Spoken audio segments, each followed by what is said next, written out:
Ang Devil Emperor. Credit to the author. 785 hanggang 75. Ang mga pangalan po na nandito ay galing sa mga name generator. Kung meron man pagkakatulad sa mga pangalan ng tao o lugar at pangyayari, ito ay tunay na hindi sinasadya. Shingan, matagal na rin. Kaya pala sumama ka rin, Yunshan. Nagtitigan sina Elder Yuan at Yunshan, parang mga matandang magkaibigan na matagal nang hindi nagkikita, pero parang pagkikita rin ito ng mga estranghero dahil sa lamig ng kanilang pagtanggap. Tuwang-tuwa si Erickson, mataas na kagalang-galang, dumating ka sa tamang oras. Ang matandang ito ay nasa Soul Harmony stage at mas mahirap labanan kaysa sa inaakala natin. Entablado ng Soul Harmony, di ba? Tumaas ang kilay ni Yunshan, Shingan, ginulat mo na naman ako. Dahil sa iyong kakayahan, akala ko ang ethereal stage na ang katapusan mo. Talagang kamangha-mangha na naabot mo ang Soul Harmony stage. Isa kang manggagawa ng himala. Umiling si Elder Yuan, walang kakaiba roon, puro tiyaga lang. Ang tanging meron ako ay walang katapusang focus para maabot ang aking mga layunin. Oo, pero kahit na ganoon, namulat mo ang mga mata ko. Tumanggaw si Yunshan. Umiling si Elder Yuan at bumaantong hininga, natatakot ako na ito na ang huling pagkakataon. Pumunta ka ba rito para patayin ako? Hindi, narinig ko lang ang plano ng sekta at alam kong mamamatay ka na kaya pumunta ako para makita ka sa huling pagkakataon. Tumingin si Yunshan sa namumutlang si Erickson sa kasinabi, pero sa hitsura nito, kailangan ko nang makialam. Shingan, magkakilala tayong dalawa. Ang sumpaan na ginawa natin sa gitna ng galit ay sariwa pa rin sa aking isipan. Dapat alam mo ang aking determinasyon. Tumanggaw si Elder Yuan, ang mahalaga lang ay ang sekta. Dahil nagpa siya ang mataas na kagalang-galang na kitlin ang buhay ko, bilang mataas na kagalang-galang nito, dapat mo itong isagawa. Naiintindihan ko at lagi ko itong nauunawaan. Kung gayon, hindi na kailangan ng mga salita. Ang ating ika-102 laban ay magiging huli na rin. Gumawa si Yunshan ng isang masayang kilos habang sinasabing, tapusin na natin ang ating pagkakaibigan. Kumurap si Elder Yuan at tumanggo, ipapakita ko sa iyo kung ano ang aking natamo nitong mga nakaraang taon. Hahaha, balikan kita. Hindi mo ako maaabot kahit isang hibla ng buhok mo. Tingnan natin. Inilabas ni Elder Yuan ang kanyang kapangyarihan, na nagdulot ng mga kaliskis sa buong katawan niya. Sinikap niyang gamitin ang lahat mula pa sa simula. Maging si Erickson ay nahirapang huminga. Nabigla siya sa kapangyarihang taglay niya kahit na isa siyang bagong cultivator ng Soul Harmony. Malakas ang aswang na ito. Nanginig ang mga mata ni Yunshan, alam kong hindi mo ako bibiguin. Kung gayon dapat ay gawin ko na rin ito at bigyan ka ng maayos na pamamaalam. Ipinakita rin ni Yunshan ang kanyang kapangyarihan, nagpakawala ng mga nakakapasong hangin. Inilabas niya ang dalawang daliri at ang talas ng kanyang katawan ay sapat na upang hiwain ang mundo. Heaven Trailing Sword, ang walang talo. Walang sino man ang kayang tumayo sa espadang iyon. Ito ang kanyang kapangyarihan, bilang ang pinakamagaling sa 5 dragon na may iisang espada. Nanginginig ang mga mata ni Elder Yuan at bumaantong hininga. Espada na tumatakbo sa langit talaga. Alam niya ang susunod na mangyayari ngunit matatag ang kanyang determinasyon. Sumigaw siya at sumugod. Kasabay ng isang maladrakong dagindong, sumabog ang napakalaking kapangyarihan at sinira ang silid. Sumugod din si Yunshan, sinalubong siya sa kalagitnaan. Nako! Nag-cruise ang dalawa at saka huminto. Walang tunog ng kalabog at walang senyales na may nangyari, ngunit halata na ang resulta. Ngunit ang bilis ay masyadong mabilis para makita ni Newman. Lumuhad si Elder Yuan habang tumutulo ang dugo mula sa kanyang bibig, ngunit ang kanyang mukha ay pareho pa rin, alam na niya kung paano ito magtatapos. Sa likuran niya, nakatayo si Yunshan sa kanyang dalawang paa na may kaunting dugo sa kanyang mga daliri mula kay Elder Yuan. Talo sa huli. Lumambat ang mga mata ni Elder Yuan, nanalo ka pa rin, tulad ng lahat ng iba pang laban natin. Nanatiling tahimik si Yunshan, kalmado ang kanyang mukha. Tuwang-tuwa si Erickson na ang High Venerable ay napakalakas kaya't natalo niya ang isang tinek ng ganoon kadali. Siya talaga ang Heaven Trailing Sword. Tumatawa si Wilson, hahaha, tapos ka na ba, pare? Humph, sa tulong ng Heaven Trailing Sect, walang makakahawak sa akin. Kumunat ang noo ni Elder Yuan at ang kanyang mahinang katawan ay nakatayo ng tuwid, nakakuyom ang kanyang kamao. Wilson, kahit mamatay ako ngayon, isasama kita sa pabagsak. Nagngangalit ang kanyang mga ngipin, sumabog ang lakas ni Elder Yuan habang pinaputukan si Wilson gamit ang isang palad. Natarante si Wilson. Nakulong siya ng Impermanence 5 at hindi man lang niya may pagtanggol ang sarili. Sumigaw si Erickson, mataas na kagalang-galang, huwag mong hayaang patayin niya si Sect Leader Graham o magdurusa ang mataas na kagalang-galang.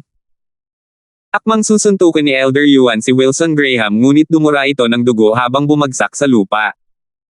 Sa likuran niya, ang dalawang daliri ni Yunshan ay nagpakawalan ng isang matalim na liwanag na may malamig na mukha. Mataas na kagalang-galang. Sigaw ni Impermanence 5. Bigla na lang may dumating na kalabog at gumuho ang vicissitude domain kasabay ng paglipad ng 5 matatanda. Tumawa si Erickson at ikinuyom ang kamao niya kay Yuan Chi habang ngumisi sa kanila. Ngumiti siya kay Wilson, Sect Leader Graham, ayos ka lang ba? Salamat, Sect Leader Ren, oo. Ikinuyom ni Wilson ang kanyang mga kamay at bumaantong hininga saka kinutya si Elder Yuan, mataas na kagalang-galang, pasensya na sa pagkabigo, pero hindi mo ako napatay. Mula ngayon, akin na ang Demon Scheming Sect. Kahit sino pa ang sumubok na lumaban sa akin, mamamatay siya, kahit ikaw. Itinaas ni Wilson ang kanyang kamay at isang itim na kuko ang nabuo at ipinadala patungo sa walang kalaban-laban na Impermanence 5. Paf! Paf! Umuubo ng dugo, nawala ng buhay ang Impermanence 5, ang naiwan na lang ay ang mga huling salita ni Elder Shi, mataas na kagalang-galang, mauuna na tayong mga kapatid. Plop! Bumagsak ang kanilang mga katawan sa lupa na may malakas na tunog. Narinig ito ng mataas na kagalang-galang ngunit nanatiling patag ang kanyang mukha. Pinilit niyang umupo, nagpapakita ng masayang ngiti, Yunshan, matapos hindi makita ng matagal, hayaan mong sabihin ko sa iyo ang isang bagay. Mayroon akong isa pang disipulo, isang tunay na henyo. Darating ang araw na higaitan niya ang lahat ng iba pang mga henyo. Ako ay isang sayang, ngunit mayroon akong isang tunay na henyo na disipulo. Matalino, mabait, makatwiran at marangal. Namumula ang mga mata ni Elder Yuan, pakiramdam niya ay hindi na niya makikita muli ang kanyang disipulo.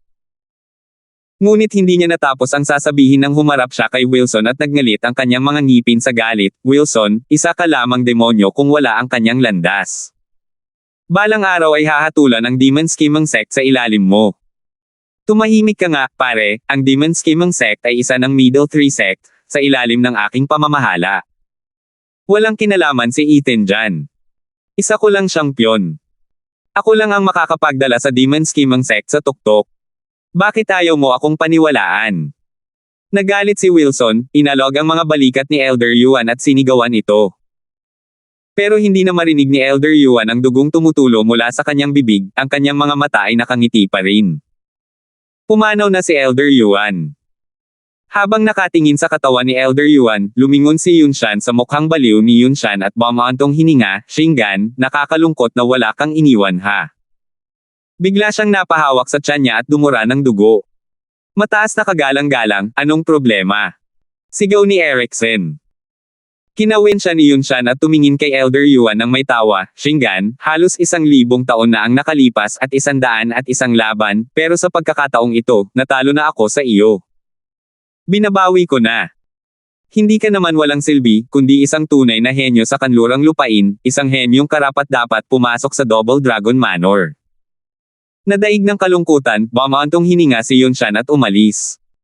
Nakita ni Erickson na si Wilson ay wala pa ring katinoan sa kanyang kabaliwan at inakala niyang tapos na ang bagay na ito, hindi siya pinansin at hinabol ang mataas na kagalang-galang.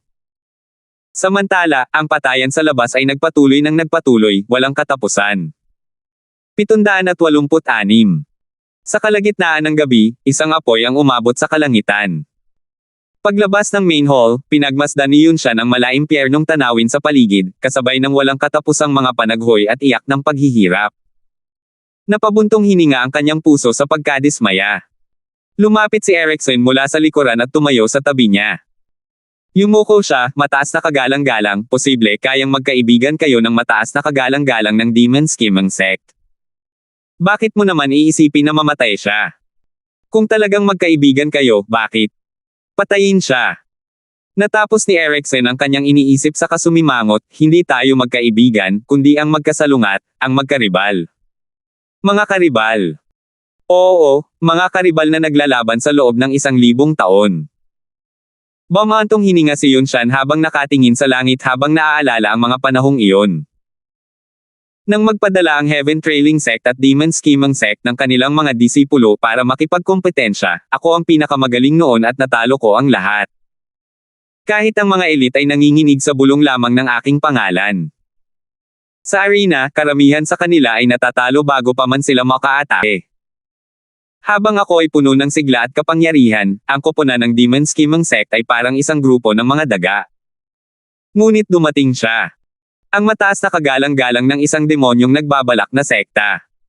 Ngunit hindi siya kagalang-galang noon, hindi rin siya isang normal na disipulo, isa lamang siyang manggagawa. Ngumiti si Yun Shan, isang manggagawa ang talagang nang-ahas na hamanin ako. Tulad ng sino mang nasa posisyon ko, minamaliit ko siya at kinutya. Para lang malaman sa huli kung gaano siya kahirap. Hindi pa lumilipis ang 20 taon at hinamon niya ulit ako. Tinanong ko siya kung ano ang sinusubukang gawin ng isang manggagawa, habang sumagot siya na tiyak na bubuhayin niya ang kanyang sekta at patuloy na lalampas sa kanyang mga limitasyon. Natawa ako sa kanya, sinasabing malayo na ako sa kanyang limitasyon at hindi niya ako kailanman maaabot. Ngunit matigas pa rin siya, paulit-ulit akong nilalabanan. Nakakatawa siya noong una kaya pinagtawanan ko siya dahil madali lang siyang talunin. Pero pagkatapos ay nakaramdam ako ng pananakot. Ang batang ito, ang manggagawang ito na mahina ang pangangatawan, ay unti-unti akong nilalabanan. Hindi ko ito tinanggap at nagalitan, sinabihan siyang wala siyang silbi, na hindi niya ako kayang hawakan kahit isang hibla ng buhok. Sa huli, lumaban pa rin siya sa akin, minsan gusto ko siyang patayin. Naramdaman din niya iyon at talagang pinilit niya akong gawin. Para bang sa pagpatay ko sa kanya ay ipinakita kong natatakot ako sa kanya. Hahaha, gaano siya kahalaga. Pero ang sumunod na nangyari ay nagpatunay na natatakot talaga akong maabutin niya ako. Isang manggagawa ang pumilit sa akin na seryosohin ang pagsasanay, isang henyo na katulad ko, para muling pagtibayin ang aking paninindigan. Parang isang napakasamang biro. Pero ganoon talaga. Ganito kami naging mahigpit na magkaribal sa paglipas ng panahon. Malungkot na ngumiti si Yun Shan. Ang aming mga laban ay naging paghahambing ng aming mga sekta. Sino ang unang magtataas ng kanilang sekta? Siya ay naging mataas na kagalang-galang ng Demon Scheming Sect sa loob ng maraming taon, ngunit ang aming mga laban ay hindi tumigil. Nasanay na ako sa mga ito sa paglipas ng mga taon.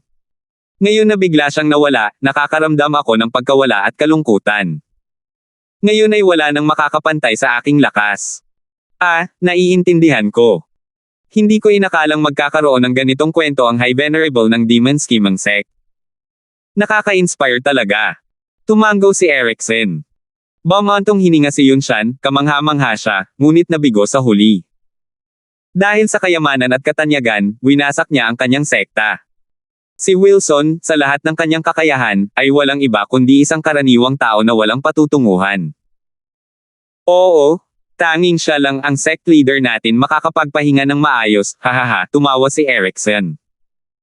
Tumango si Yun Shan, bilang kanilang kalaban, mas mahina sila, mas magaling. Pagkatapos nito, magkakaroon ng kahinaan si kagalang-galang siya gaya ni Wilson at halos hindi na magiging neutral. Sekta ng gitnang tatlo. Hahaha, masyadong maaga pa para sa kanila. Sayang ang lahat ng pagsisikap na ginawa ni Shingan.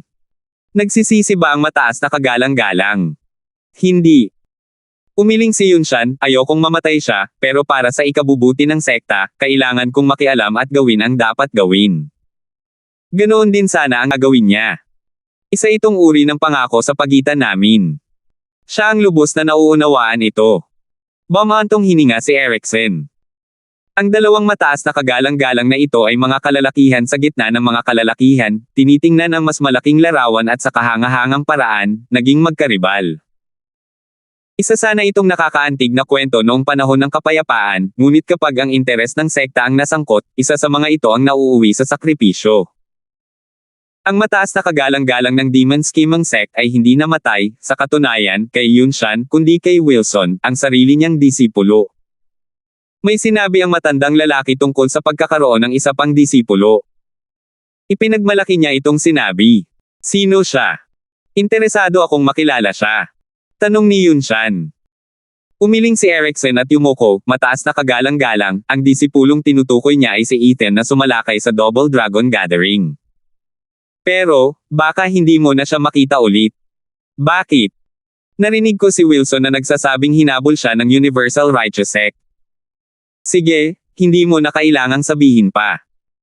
Bumantong hininga si Yunshan, dahil sumulpot ang mga lalaki mula sa Superior 3 sects, wala na siyang pagkakataon.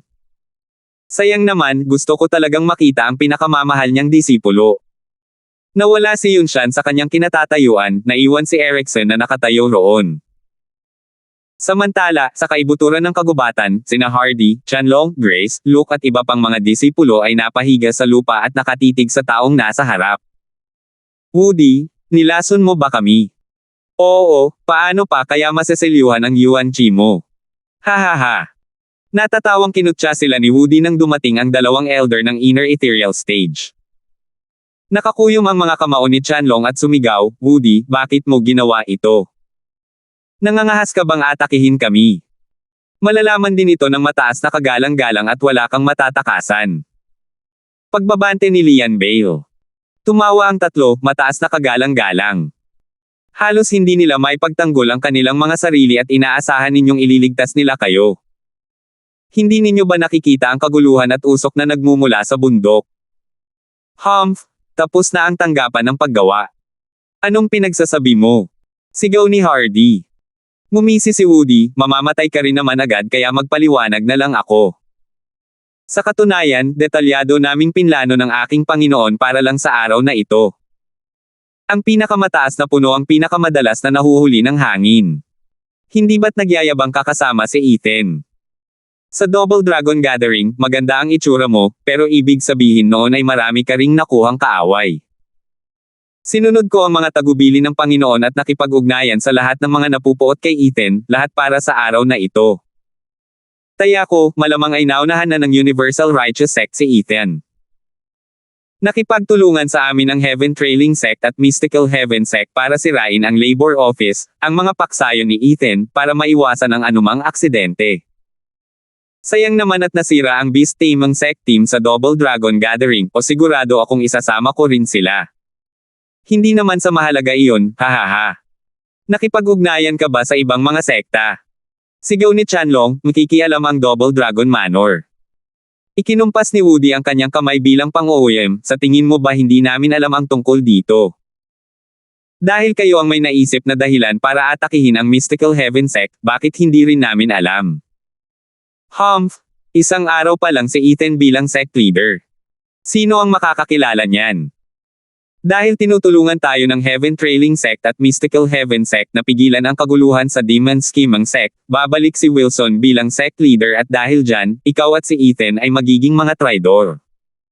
Paano yun para sa Loika? Tama tayo rito, hahaha. Nagngalit silang lahat ng kanilang mga ngipin sa puot. Alam din nila na ang Double Dragon Manor ay hindi makikialam sa panloob na tunggalian ng isang sekta. Isa pa, matagal nang itinakda ng Panginoon ang planong ito, tahimik na nagtitiis. Naisip niya na balang araw ay mag-aaway sina Ethan at Wilson, gaya ng inaasahan. Hindi ba't mas tuso ang Panginoon ko kaysa kay Ethan? Tinaas ni Woody ang isang mapang uyam na kilay at itinaas ang kanyang kamao gamit ang Yuan Chi, Chanlong, sinabi ko na sa iyo, ang pinakamahusay na disipulo sa sekta ay ako sa huli. Kapag natapos ka na, lahat ng problema ay malulutas. Putok. Hindi niya natapos ang sasabihin ng sumiklab ang tatlong sinag ng pula. Umiling si Woody at tumingin sa malaking buta sa kanyang dibdib. Paglingon niya sa paligid, nakita niyang pare-pareho ang hitsura ng mga matatanda. Saka lang niya napansin ang isang pamilyar na figure, kay kayo. Grand Elder. Bakit? Woody, masyado kang madaldal, kung hindi ay mas mabilis sana akong sumugod. Haha, berde pa rin sa huli. Ngumisi si Grand Elder at nagbigay ng Senadorios. Isang palka na 100 metro ang laki ang lumabas at hinampas ang dalawang katawan sa lupa, na pumupunit sa kanilang mga kaluluwa. Sumunod, sinunggaban ng Falcon ang nanghihinang si Woody, at sumigaw ito, "Teka, hindi ka ba bahagi ng panloob na sekta?" "Bakit?" "Oo, pero..." Kumislap at umungol ang mga mata ng Grand Elder, "Ako ang Panginoon ni Hardy una sa lahat." 788. Tumili. Kasabay ng isang malakas na sigaw, sumugod ang Falcon kay Woody. Sa sobrang takot niya ay gusto na niyang tumakbo agad, ngunit imposible iyon dahil sa kanyang sugatang katawan. Ang lumaban ay isang mas masamang desisyon dahil sa kanyang maliit na kapangyarihan. Kaya't nagmakaawa na lang siya, "Teka, dakilang matatanda, alam kong disipulo mo si Hardy at hindi ko siya kailanman binalak na saktan. Itinuturing mo ba akong 3 taong gulang?" Nanunuya si Grand Elder, "Maganda ang pangangatawan ni Hardy at para maging pinakamahusay ka sa sekta, kailangan mong dumaan sa kanya. Alam na alam ko kung paano kumikilos si Venerable Shi at ang panloob na sekta. At bukod pa riyan, maaaring hindi mo mapinsala si Hardy dahil sa akin, pero paano si Wilson? Humph! Alam ko ang kanyang masamang ugali. Wala siyang hahayaang mangyari, wala siyang patatawarin. Dahil bahagi si Hardy ng Labor Office, hindi siya maiiwan na buhay. Mas ligtas kung kukunin ko na lang siya." Kumislap ang mga mata ng dakilang elder, gumawa siya ng senadorias at ang mga kuko ng halal ay kuminang ng matalas. Dumaan ito sa katawan ni Woody at lumabas na may hawak na berdeng gagamba sa mga kuko nito. "Amang elder, huwag. Pakiusap, bitawan mo ako," sigaw ni Woody sa takot. Tinapos niya ang kanyang pagmamakaawa sa isang mapanglo na iyak, habang ang gagamba ay napunit sa mga kuko ng Falcon. Nawala ng malay si Woody at napasubsob siya sa lupa. Ngumisi ang Grand Elder, "Hindi ba't sinabi ko na sa iyo? Huwag mo akong isipin na isang 3 taong gulang. Dapat ba kitang hayaang mabuhay para makabalik ka para maghayganti?" Nagmadaling lumapit ang dakilang elder kay Hardy at ipinakita ang isang maliit na bote. Kumuha siya ng mga gamot para sa paggaling at ibinahagi ang mga ito sa mga disipulo. "Ito ang panlunas, inumin mo ito at magiging maayos ka." Kalmadong wika ng Grand Elder. Walang nagatubili at kinain ito. Sa loob ng 15 minuto, maaari na silang lahat na gumalaw muli. Nagtanong si Chanlong, "Grand Elder, anong nangyayari?" Sinabi ni Woody na gusto kami ng High Venerable na nandito para sa espesyal na pagsasanay pero nilason niya kami nang marinig namin ang mga taong namamatay sa likuran namin. Talaga bang hiniling nila sa mga tagalabas na magdala ng mga kaaway dito? Paano naman ang High Venerable? Totoo lahat ng sinabi niya. Bumantong hininga si Grand Elder, plano na ni Venerable Shi ang lahat, at dinala pa niya ang eksperto ng Heaven Trailing Sect. Natatakot ako na kahit ang High Venerable ay hindi kayang tiisin ito. Kumunat ang noo ni Chanlong at naikuyom ang kanyang mga kamao sa puot, hindi ko inakalang ibebenta ni Venerable Shi ang sekta para sa kapangyarihan. At si Wilson na iyon, siya ang dating pinuno ng sekta. Napakasama niya para salihan din. Ito ay tinatawag na pagnanasa sa kapangyarihan. Kung hindi sumali si Wilson, hindi sana ito ginawa ni Venerable Shi, bumantong hininga si Grand Elder. Bulong ni Lian Bale, "Grand Elder, hindi ka ba kasama nila? Dahil ginawa mo ito para kay Hardy, bakit hindi mo ipinaalam ng maaga sa High Venerable? By Lian, sinasabi mo bang ibinente na ni Master ang kanyang sekta?" Tinitigan siya ni Hardy, "Iniligtas lang tayo ni Master." Nakatitig lamang si Lian Bale kay Grand Elder, naghahangad ng paliwanag. Mukhang nasaktan si Grand Elder, tumango, "Oo, isa akong Inner Sect Elder, kasama si Venerable Shi. Pero magkaiba ang aming mga layunin. Gusto ni Venerable Shi ng kapangyarihan sa sekta at gusto ko ng mas maraming mapagkukunan para sanayin ang aking disipulo. Sa anumang panloob na tunggalian, nanatili ako sa tabi niya, pero sa pagkakataong ito ay ibinente niya ang sekta at hindi ko na ito magagawa. Gayunpaman, naging maingat si Kagalang-Galang Shi. Nang harapin niya ang dalawang sekta para atakihin kami, ni minsan ay hindi niya binanggit ang kahit ano sa amin sa loob ng sekta. Lahat ay kagagawan niya at ni Woody. Nang malaman namin, huli na ang lahat. Naisip ko na kapag nakabalik na si Wilson sa kanyang upuan, papatayin niya ang lahat ng nakatayo kasama ni Ethan. Maaaring hindi makatakas si Hardy, kaya hinarap ko sila. Maaari kayong maniwala sa gusto ninyo, ngunit ang lahat ng ginawa ko ay para sa aking disipulo. Guru. Napaluha si Hardy. Tumango ang iba, naniniwala muna sa kanya.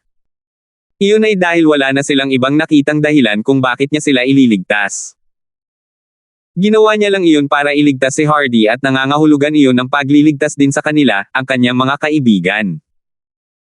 Habang dumarami ang tao, mas marami silang makakaugnayan at mas malaki ang tsansa ni Hardy na mabuhay.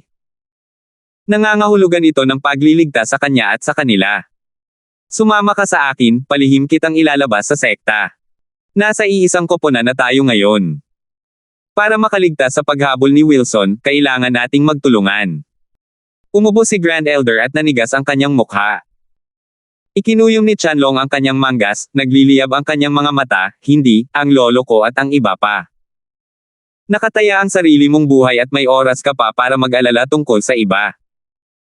Pinutol siya ni Grand Elder sa isang sigaw, napapalibutan na ng Heaven Trailing Sect at Mystical Heaven Sect ang lugar. Pero hindi rin mahina ang mga lolo mo. Siguro makakalabas sila.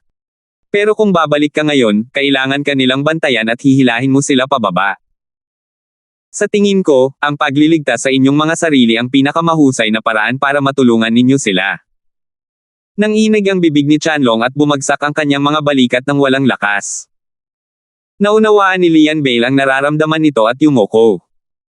Kinagat ng iba ang kanilang mga labi, nakakaramdam ng puot sa pagiging walang kapangyarihan.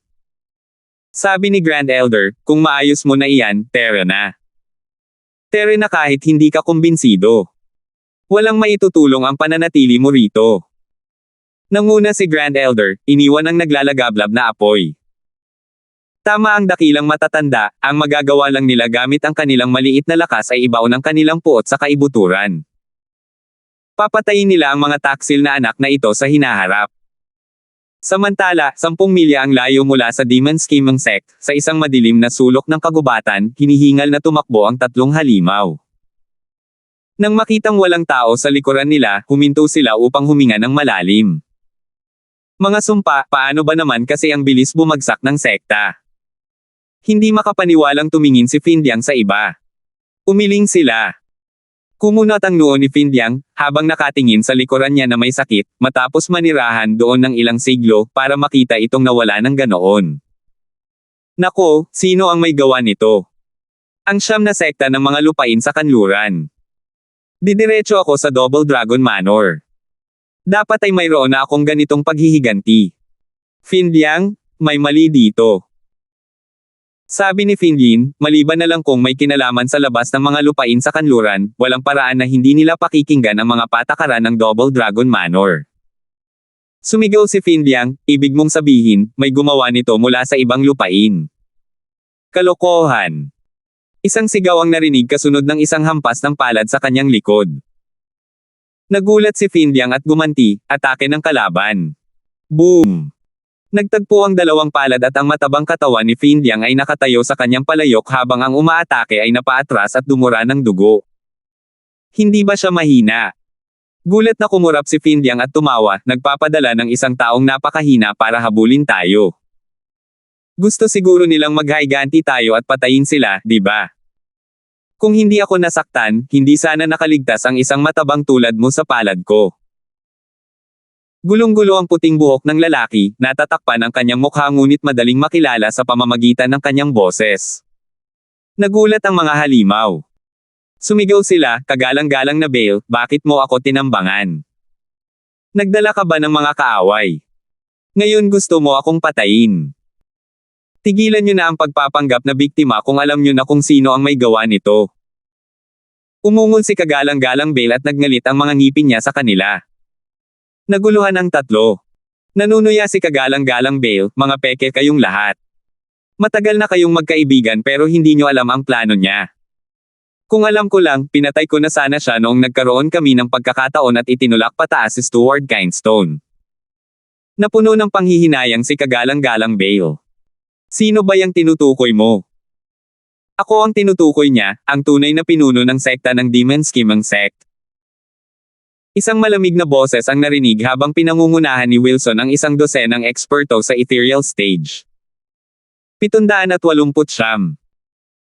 Habang nakatingin sa galit na titig ni kagalang-galang Bale ng may malamig na tingin, kinutya ni Wilson, "Oh, Bale, napakalayo talaga ng takbuhan ninyo. Mga kasama, patayin ninyo siya." Oo. Yumuko ang mga lalaki sa likuran niya at pinagsalikop ang kanilang mga kamay. Dali-daling pumagitna ang mga halimaw. "Teka, ano ba ang nangyayari? Wilson, bakit mo sinusubukang patayin si kagalang-galang Bale? Inaatake ang sekta. Hindi ba dapat muna nating harapin ang kalaban at saka natin pag-usapan ito? Haharapin ang kaaway."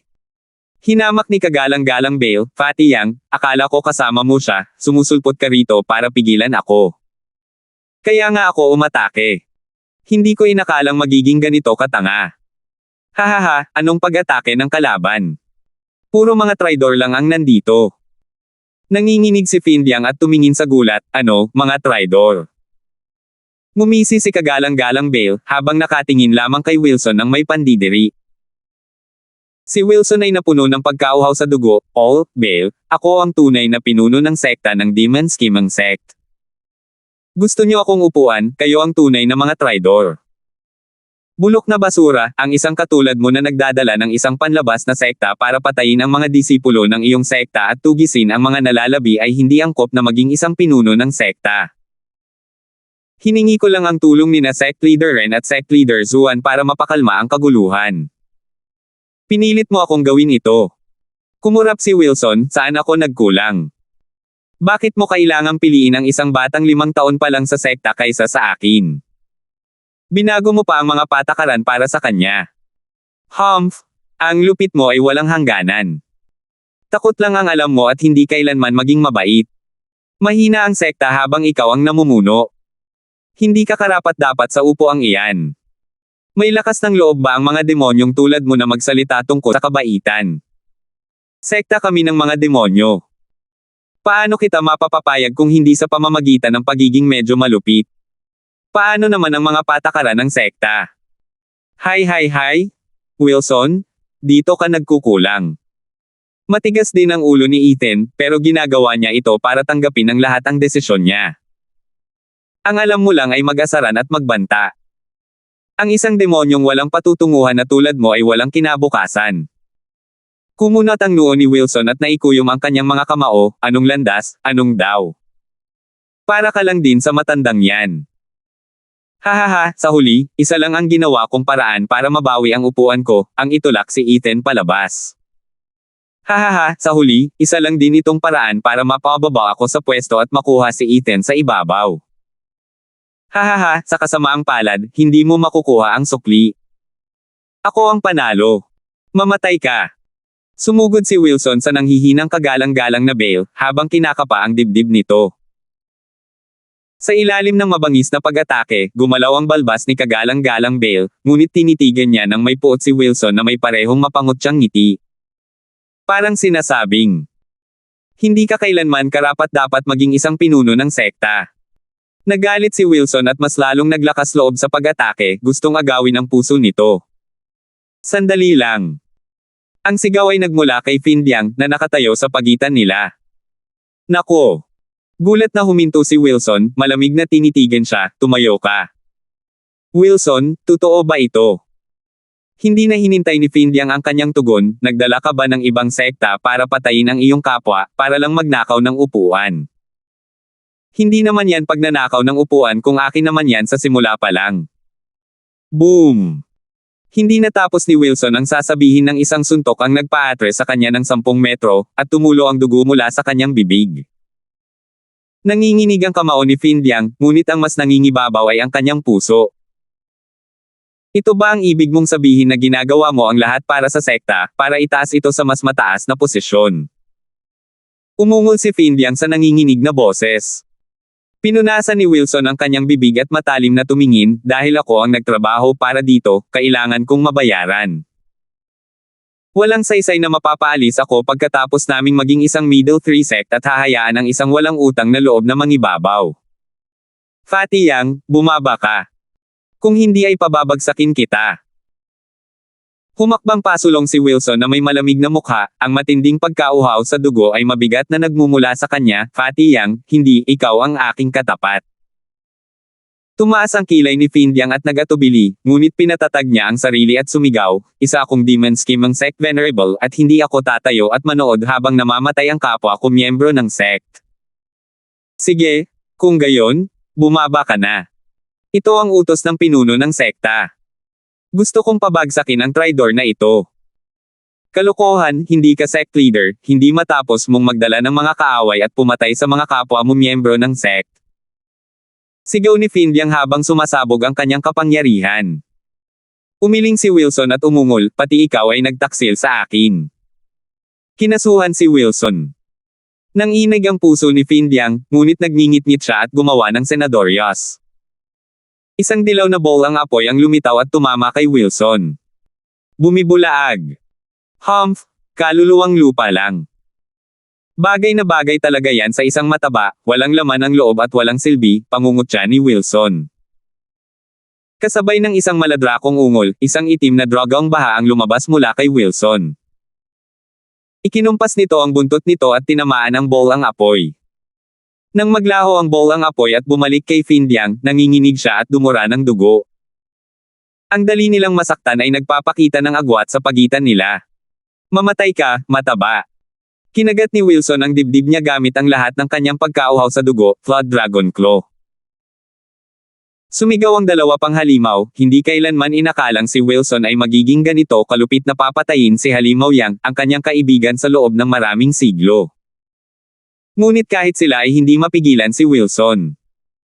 Pinakawalan nila ang kanilang mga kaluluwa upang harangan, ngunit hinagis sila ng buntot ng dragon na baha at pinaubos sila ng dugo. Ang matatalas nitong kuko ay parang kidlat na tumama kay Findyang. Malupit na ngumiti si Wilson. Bumantong hininga si Findyang at umiling habang nakapikit, masyado akong naging kumpiyansa kahit hindi kita natalo kahit minsan. Kung alam ko lang na ganito ang mangyayari, hindi na sana kita nailigtas. Tama si Bale, mas mabuti nang agawin ang kapangyarihan mo kaysa hayaang bumagsak ng ganito ang sekta. Naku! Huminto ang kuko ni Wilson sa harap ng kanyang dibdib. Nanatili sa ganoong kalagayan si Wilson, pagkatapos ay binawi ang kanyang atake at sinipa si Findyang. Kasabay ng isang panaghoy, si Findyang ay pinalayas ng 12 metro at napilitang dumura ng dugo, na may mga ngipin pa. Nangipin ako. Nanginginig ang bibig ni Findyang at napasigaw, Sus Mariosep ka Wilson, patayin mo ako kung gusto mo pero huwag mo akong pahirapan ng ganito. Kahit man lang dahil sa pagliligtas ko sa iyo noon. Matabang Yang. Ginulat ni Findyang ang sigaw. Tumangala siya at nakita ang malamig na mukha ni Wilson. Humarap si Wilson sa iba pang mga halimaw at sinabing, at kayong dalawa, palalayain ko kayo ngayon, pero sa susunod na makita ko kayo, puputulan na ang lahat ng tali.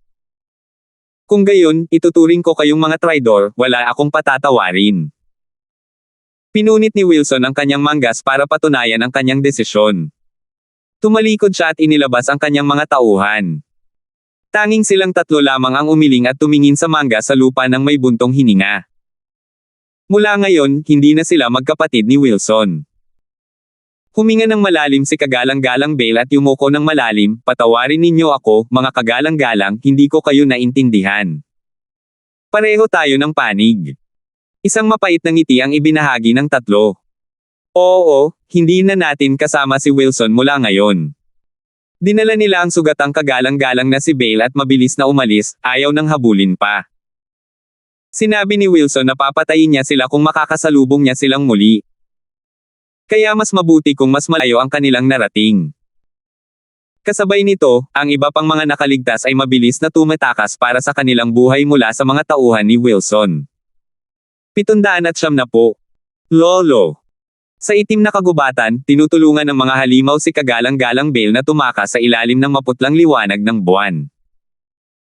Bigla, isang sigaw ang nagpahinto sa kanilang lahat at tumingin at nakita si Lian Bale na paparating kasama ang iba pa. Gama ng loob ni kagalang-galang Bale nang makita ang kanyang apo. Lianer, salamat sa Diyos na nakaligtas ka. Bale, kakakilala lang namin sa mga batang ito. Kumusta kayo? Biglang lumabas si Kagalang-Galang Chi at tiningnan ang mga halimaw. Nauunawaan ang kanyang pag-iingat, ipinaliwanag ni Kagalang-Galang Bale ang nangyari, dahilan para mawala ang lahat ng hinala at ituring ang mga halimaw bilang mga kapwa-taong nangangailangan. Nag-usap silang lahat tungkol sa kanilang nalalaman at bumaantong hininga sa buong kwento. Hindi ko alam na ganito pala kamapanlin lang si Kagalang-Galang Chi kay Stuart Kindstone. Masyado lang tayong pabaya. Dahil kumalma na ang panloob na sekta, akala natin ay sumuko na sila, pero natalo pa rin nila tayo sa huli. Galit na ungol ni Kagalang-Galang Chi. Kumunat ang noo ni Kagalang-Galang Bale, maaaring patay na si mataas na Kagalang-Galang at pinuno ng sekta na si Kindstone. Ang mga nahuhuli na tulad natin ay halos 50 na lamang. Ngayong hinahanap na tayo ni Wilson, saan tayo pupunta? Sa anumang kaso, ang mga teritoryo ng mga lupain sa kanluran ay naayos na. Kahit saan tayo pumunta, tayo ay maaaring hulihin o palayasin. Wala tayong ibang pagpipilian kundi ang tumakas sa mga lupain sa kanluran at mag-isip ng ibang lugar. Umiling si Grand Elder, sa tingin mo ba ganoon lang kadali? Libo-libong milya ang layo sa paligid natin ay kabilang sa 3 sekta ng tagapag-alaga ng imperyo. Ang tanging paraan lang natin ay dumaan sa Titans at pagkatapos ay sa Quanrong. Pero naroon ang Beast Taming Sect at ang 3 sekta ng tagapag-alaga ng imperyo sa Titans. Titans. Nagliwanag si Grace at sumigaw, hindi ba't ang angkan ng Master na Titans ang numero 1? Noong inatake natin ang Mystical Heaven Sect, magkasama tayong lumaban. Ngayong nasa panganib tayo, kailangan nila tayong tulungan. Aba! Kumunat ang noo ni Grand Elder at nag-alangan, kalimutan mo na yan, malamig ang mga mortal na angkan. Maaaring alagaan nila tayo kung nariyan lang si Sect Leader Kindstone, pero kung wala na siya, hindi nila tayo tatanggapin. Siguro ipagbibili nila tayo sa sandaling magkita tayo, at ibibigay kay Wilson. Hindi pwede. Nakilala ko na ang kanilang clan head at isa siyang napakamatuwid at tapat na tao. Hahaha, iha, napakabata mo pa. Paano magkakaroon ng matapat na lalaki sa mundo? Lahat ay nag-aalaga lamang sa kanilang sarili. Bukod pa rito, si Sect Leader Kindstone ay isang demonyong cultivator. Dahil sa kanyang talino, tiyak na tuso rin ang kanyang angkan. Bakit nila sisirain ang 3 Guardian Sect ng imperyo para lang sa isang grupo ng mga nalalabi? Umiling si Grand Elder, sa nakikita ko, mas makabubuti kung hindi natin ipagkatiwala ang ating kapalaran sa iba. Tumango rin ang iba. Si Grace lang ang sumimangot at nagreklamo. Matagal na siyang nasa alanganin sa kanila at sa tingin niya ay mapagkakatiwalaan si Dexter. Nagliwanag ang mga mata ni Kagalang-Galang Bale, siguro dapat nating subukan si Titans. Ha! Humarap sa kanya ang iba. Kumunat ang noo ni Kagalang-Galang Chi, ang Titans ay bahagi ng teritoryo ng 3 sekta. Masyado itong mapanganib dahil napakaraming tao ang nakikinig. Dahil dyan, ligtas ito. Nakangiting sabi ni Kagalang-Galang Bale, isipin mo nga. Hindi kailanman iisipin ni Wilson na magtatago tayo sa ilalim ng ilong niya, doon mismo sa Titans.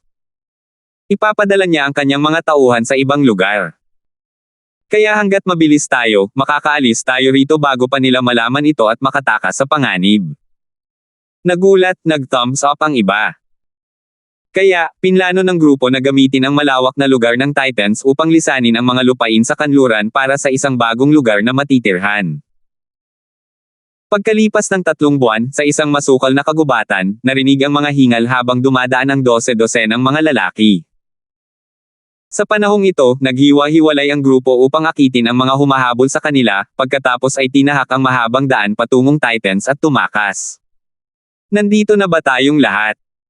Sigaw ni Kagalang-Galang Bale. Tumango silang lahat, Kagalang-Galang na Bale, lahat ay naitala na. Kung gayon, dumaan tayo sa Titans at makarating sa Quanrong sa lalong madaling panahon. Tumango si Kagalang-Galang Bale at nanguna. Malayo pa ang nalalakbay nila nang may marinig silang Hajijek, isang grupo ng mga matatanda ang nag-iisip na mabubuhay pa sila pagkatapos ng ginawa nila sa Mystical Heaven Sect. Whoosh! Pinalibutan ng mga tao ang grupo habang ipinakita ng 100 eksperto sa ethereal stage ang kanilang kapangyarihan. Halo-halo ang grupo, at nakita ni Kagalang-Galang Bale ang mga tao mula sa Heaven Trailing Sect, at ilan mula sa Mystical Heaven Sect at Demon Scheming Sect. Mga sumpa. Ang dami nila. Kung Mystical Heaven Sect at Demon Scheming Sect lang sana, baka nakalusot na tayo sa gulo na ito, pero nandyan din ang Heaven Trailing Sect. Imposibleng kayang hawakan ng iilang lalaking ito ang ganito karaming eksperto. Kumunat ang noo ni Kagalang-Galang Bale at nagngalit ang kanyang mga ngipin. Hahaha, Kagalang-Galang Bale, matagal ka nang nasa Demon Scheming Sect at dapat alam mo na ang katusuhan ni Kagalang-Galang Shi. Sa tingin mo ba hindi niya maisip ang plano mo? Ang pinakaligtas na lugar ang pinakadelikado, hahaha. Pinaghirapan mo talaga kaming paikot-ikot pero sayang lang at wala ni isa sa amin ang nahulog sa kanya. Lumabas ang isang matandang nakaitim at nanokso. Alam ni Kagalang-Galang Bale na isa siyang panloob na elder at puno siya ng panghihinayang. Ilang araw na silang naglilibot para lang maglaro sa kanilang mga kamay. Tumingin si Kagalang-Galang Bale kay Kagalang-Galang Chi, na nagsabing, "Oh, Bale, lumaban tayo hanggang sa huli." Laban. Wala ka nang magagawa kung sino ka. Nakangiting sabi ng nakatatandang nakaitim, simula nang magdesisyon ka sa Titans, ang lahat ng iba pa ay isa lamang sunod-sunod na pagkakamali na nagpasya sa iyong kapalaran. Galit na galit sila ngunit walang magawa. Ang desisyong ito ay tunay ngang nagdala sa kanila sa isang walang patutunguhan, kung saan walang sino man ang makakatakas. Ngunit isang tinig na puno ng paghamak ang nagmula sa kagubatan, nagkamali ka ba? Hahaha, iyan ang ginawa mo. Ang pagpunta sa Titans ang tamang desisyon. Ano? Nanginginig ang matanda na nakaitim at tumingin sa paligid, sino ang nandyan? Ang kanilang suporta. Dumating ang ilang dosenang tao, mga eksperto sa ethereal stage, at 5 ang nasa itaas ng ikalimang patong. Napasigaw si Gray sa tuwa, "Elderly, ikaw ba talaga yan?" Tumawa si Jigo habang natatawa, "Nandito kami para tulungan ka, sama-sama tayong umatake." Oo naman. Tuwang-tuwa si Kagalang-Galang Bale, hindi niya akalain na ang kanilang kakampi ay darating upang tumulong sa ganitong kagipitan ng pangangailangan. Ang angkan ng Larsen ay isang malaking biyaya. Inilabas ng grupo ni Kagalang-Galang Bale ang kanilang kapangyarihan at sumugod habang ang panig ni Jigo ay umaatake mula sa labas. Sa isang kisap mata, ang mga ngaso ay naging ang hinabol, nalugmok sa kaguluhan. Sumigaw ang itim na matanda, "Sino ka para pigilan ang 3 sekta ng tagapag-alaga ng Titans?" Hahaha, wala akong masyadong alam tungkol sa 3 sekta, ang alam ko lang ay hinaharangan mo ang mga bisita natin. Tumawa si Elderly at sumampal. Sumagot ang lalaki ng may pag-atake ng palad. Boom! Si Jigo ay parehong makapangyarihan at mabangis, dahilan para sa mukha ng dugo at umatras ang elder ng Demon Scheming Sect. Ang iba ay hindi mapakali sa kaganapang ito. Habang nangunguna ang 5 eksperto ng angka ng Larsen, sumusugod sila parang isang walang humpay na puwersa. Walang anumang pagkakataon ng mga humahabol kay Kagalang-Galang Bale, maaaring 100 sila, ngunit ang angka ng Larsen at Kagalang-Galang Bale ay nagsanib puwersa lamang na nasa 60, habang may ibang antas ng kalidad, hindi naman nagkukulang sa kapangyarihan. Gaano man sila karami, kapag bumaba ang moral, umaatres lamang sila. Sa wakas, nahuli na ngayon sa gitna ang mga humahabol, dahil nawala na sila ng kabangisan, napilitang tumakbo at tumakas. Kahit na ginagawa nila ito, hindi nila maintindihan kung bakit sila natalo kahit na mas marami ang mga tao. Sa isang malayong tuktok, nakatayo ang isang lalaki at isang babae, ang pinuno ng Shadow Corps ng Larsen Clan na si Yana at ang commander ng puwersa ng Larsen Clan na si Milo. Nang makitang tapos na ang laban, tumanggo si Yana, "Tulad ng sinabi mo. Sapat na ang mga elder para talunin silang lahat." Sa isang pagpupulong ng mga karibal, ang mabangis ang may kalamangan. Kumislap ang mga mata ni Milo, minsan, ang isang laban ay maaaring kasing ikli ng isang pag-iisip. Lumaban o hindi. Sapat na ito para maayos ito. Malakas ang naging laban ng mga elder mula pa sa simula, at nanalo sila na may 20 katao lamang. Sige, tapos na ang ating misyon sa pagsajep. Nasa plano na ni Winfred ngayon. Umalis si Milo at pinanood siya ni Yana na umalis ng nakangiti bago sumunod. Hindi kalayuan, sa isang lungsod, sina Winfred at Dexter ay umiinom ng kaunting tsaa. 771. Tapikin, tapikin. Sa isang madilim na bulwagan, dalawang hanay ng mahinang ilaw ng kandila ang marahang nagliliyab. Ang tanging tunog ay ang maindayog na mga yabag ng isang tao. Nakaupo sa upo ang pangpanauhin, isang matandang lalaki ang humihigop ng kanyang tsaa habang may naririnig na mga yabag. Inilapag niya ang tasa sa mesa at naghintay. Ang dakilang tagapangasiwa ng pinakamahusay na angkan sa Titans, si Conrad Hale, hahaha.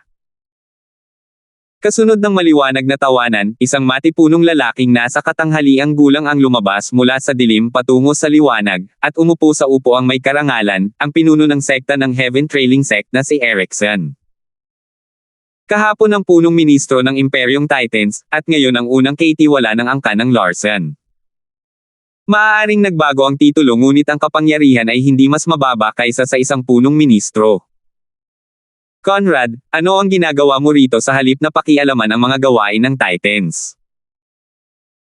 Tumayo si Conrad at bahagyang yumuko, pinuno ng sekta rin, ang Heaven Trailing Sect ang pinuno ng tatlong sekta ng mga tinayo at nahihiya akong sabihin na sa lahat ng mga dekada ko bilang punong ministro at ngayon ay kaitiwala ng angkan ng Larsen, nabigo akong magbigay-pugay sa inyong maluwalhating sekta. Bihira lang magkita ang mga secular na angkan at sekta. Hindi kailangan ng tawad. Ikinumpas ni Erickson ang kanyang kamay, iniisip ko kung ano ang dahilan ng pagbisitang ito mula sa malayo. Ngumiti si Conrad at muling yumuko, magiging prangka ako, pinuno ng sekta, naparito ako na may tiyak na layunin sa isip. Nandito ako sa harap ng pinuno ng sekta na may dalang isang kahilingan. Ano iyon? Tinaas ni Erickson ang isang kilay. Kumislap ang mga mata ni Conrad, umaasa ako na si sect leader Ren ay maging mahinahon sa mga traidor ng Demon Scheming Sect. Tinitigan ni Erickson ng mabuti ang tahimik na tingin ni Conrad, pagkatapos ay namutya, taga-Titans ka pero may alam ka pa rin. Mabilis mong narinig ang tungkol sa mga pangyayari sa siyam na sekta ng mga lupain sa kanluran. Pero bakit mo sila gustong iligtas? Para ba ito sa dati mong kaitiwala, si Ethan? Bumagsak ang tono ng boses ni Erickson at naging kilabot. Isang salita lang na mali at matutuklasan ni Conrad ang kanyang sarili na mawawala sa mundong ito. Ngumiti pa rin si Conrad at tumango, sa isang paraan, pero hindi lubos. Paano? Siyempre, nariyan ang respeto at pasasalamat sa mga nakaraang pagsisikap ni Stuart Kinstone. Kahit na mga gala, minsan silang nasa ilalim ng pangangalaga ni Stuart Kinstone at kailangan nating tumulong dahil baka maituring tayong mga walang utang na loob. Alam na ngayon ni Sir ang personalidad ng ating batang pinuno ng angkan na higit sa lahat ay may katapatan. Kung hindi natin ito gagawin ngayon, masisira ang kanyang pangalan. Nakapikit at napangisi si Erickson, kaya ang sinasabi mo sa akin ay tinutulungan ng angkan ng Larsen ang mga traidor para sa kanilang reputasyon. Kumilos ang kamay ni Erickson at kumurap ang uhaw sa dugo sa kanyang mga mata. Hindi naman lubusan dahil may respeto pa rin sa dating Stuart Kinstone kahit hindi pa sapat para maging dahilan ng pagkawasak ng angkan. Kaya naman ito ay labis na nakakasira sa reputasyon. Ang mundo ay puno ng mga taong naghahangad ng katanyagan at ang ating pinuno ng angkan ay hindi naiiba.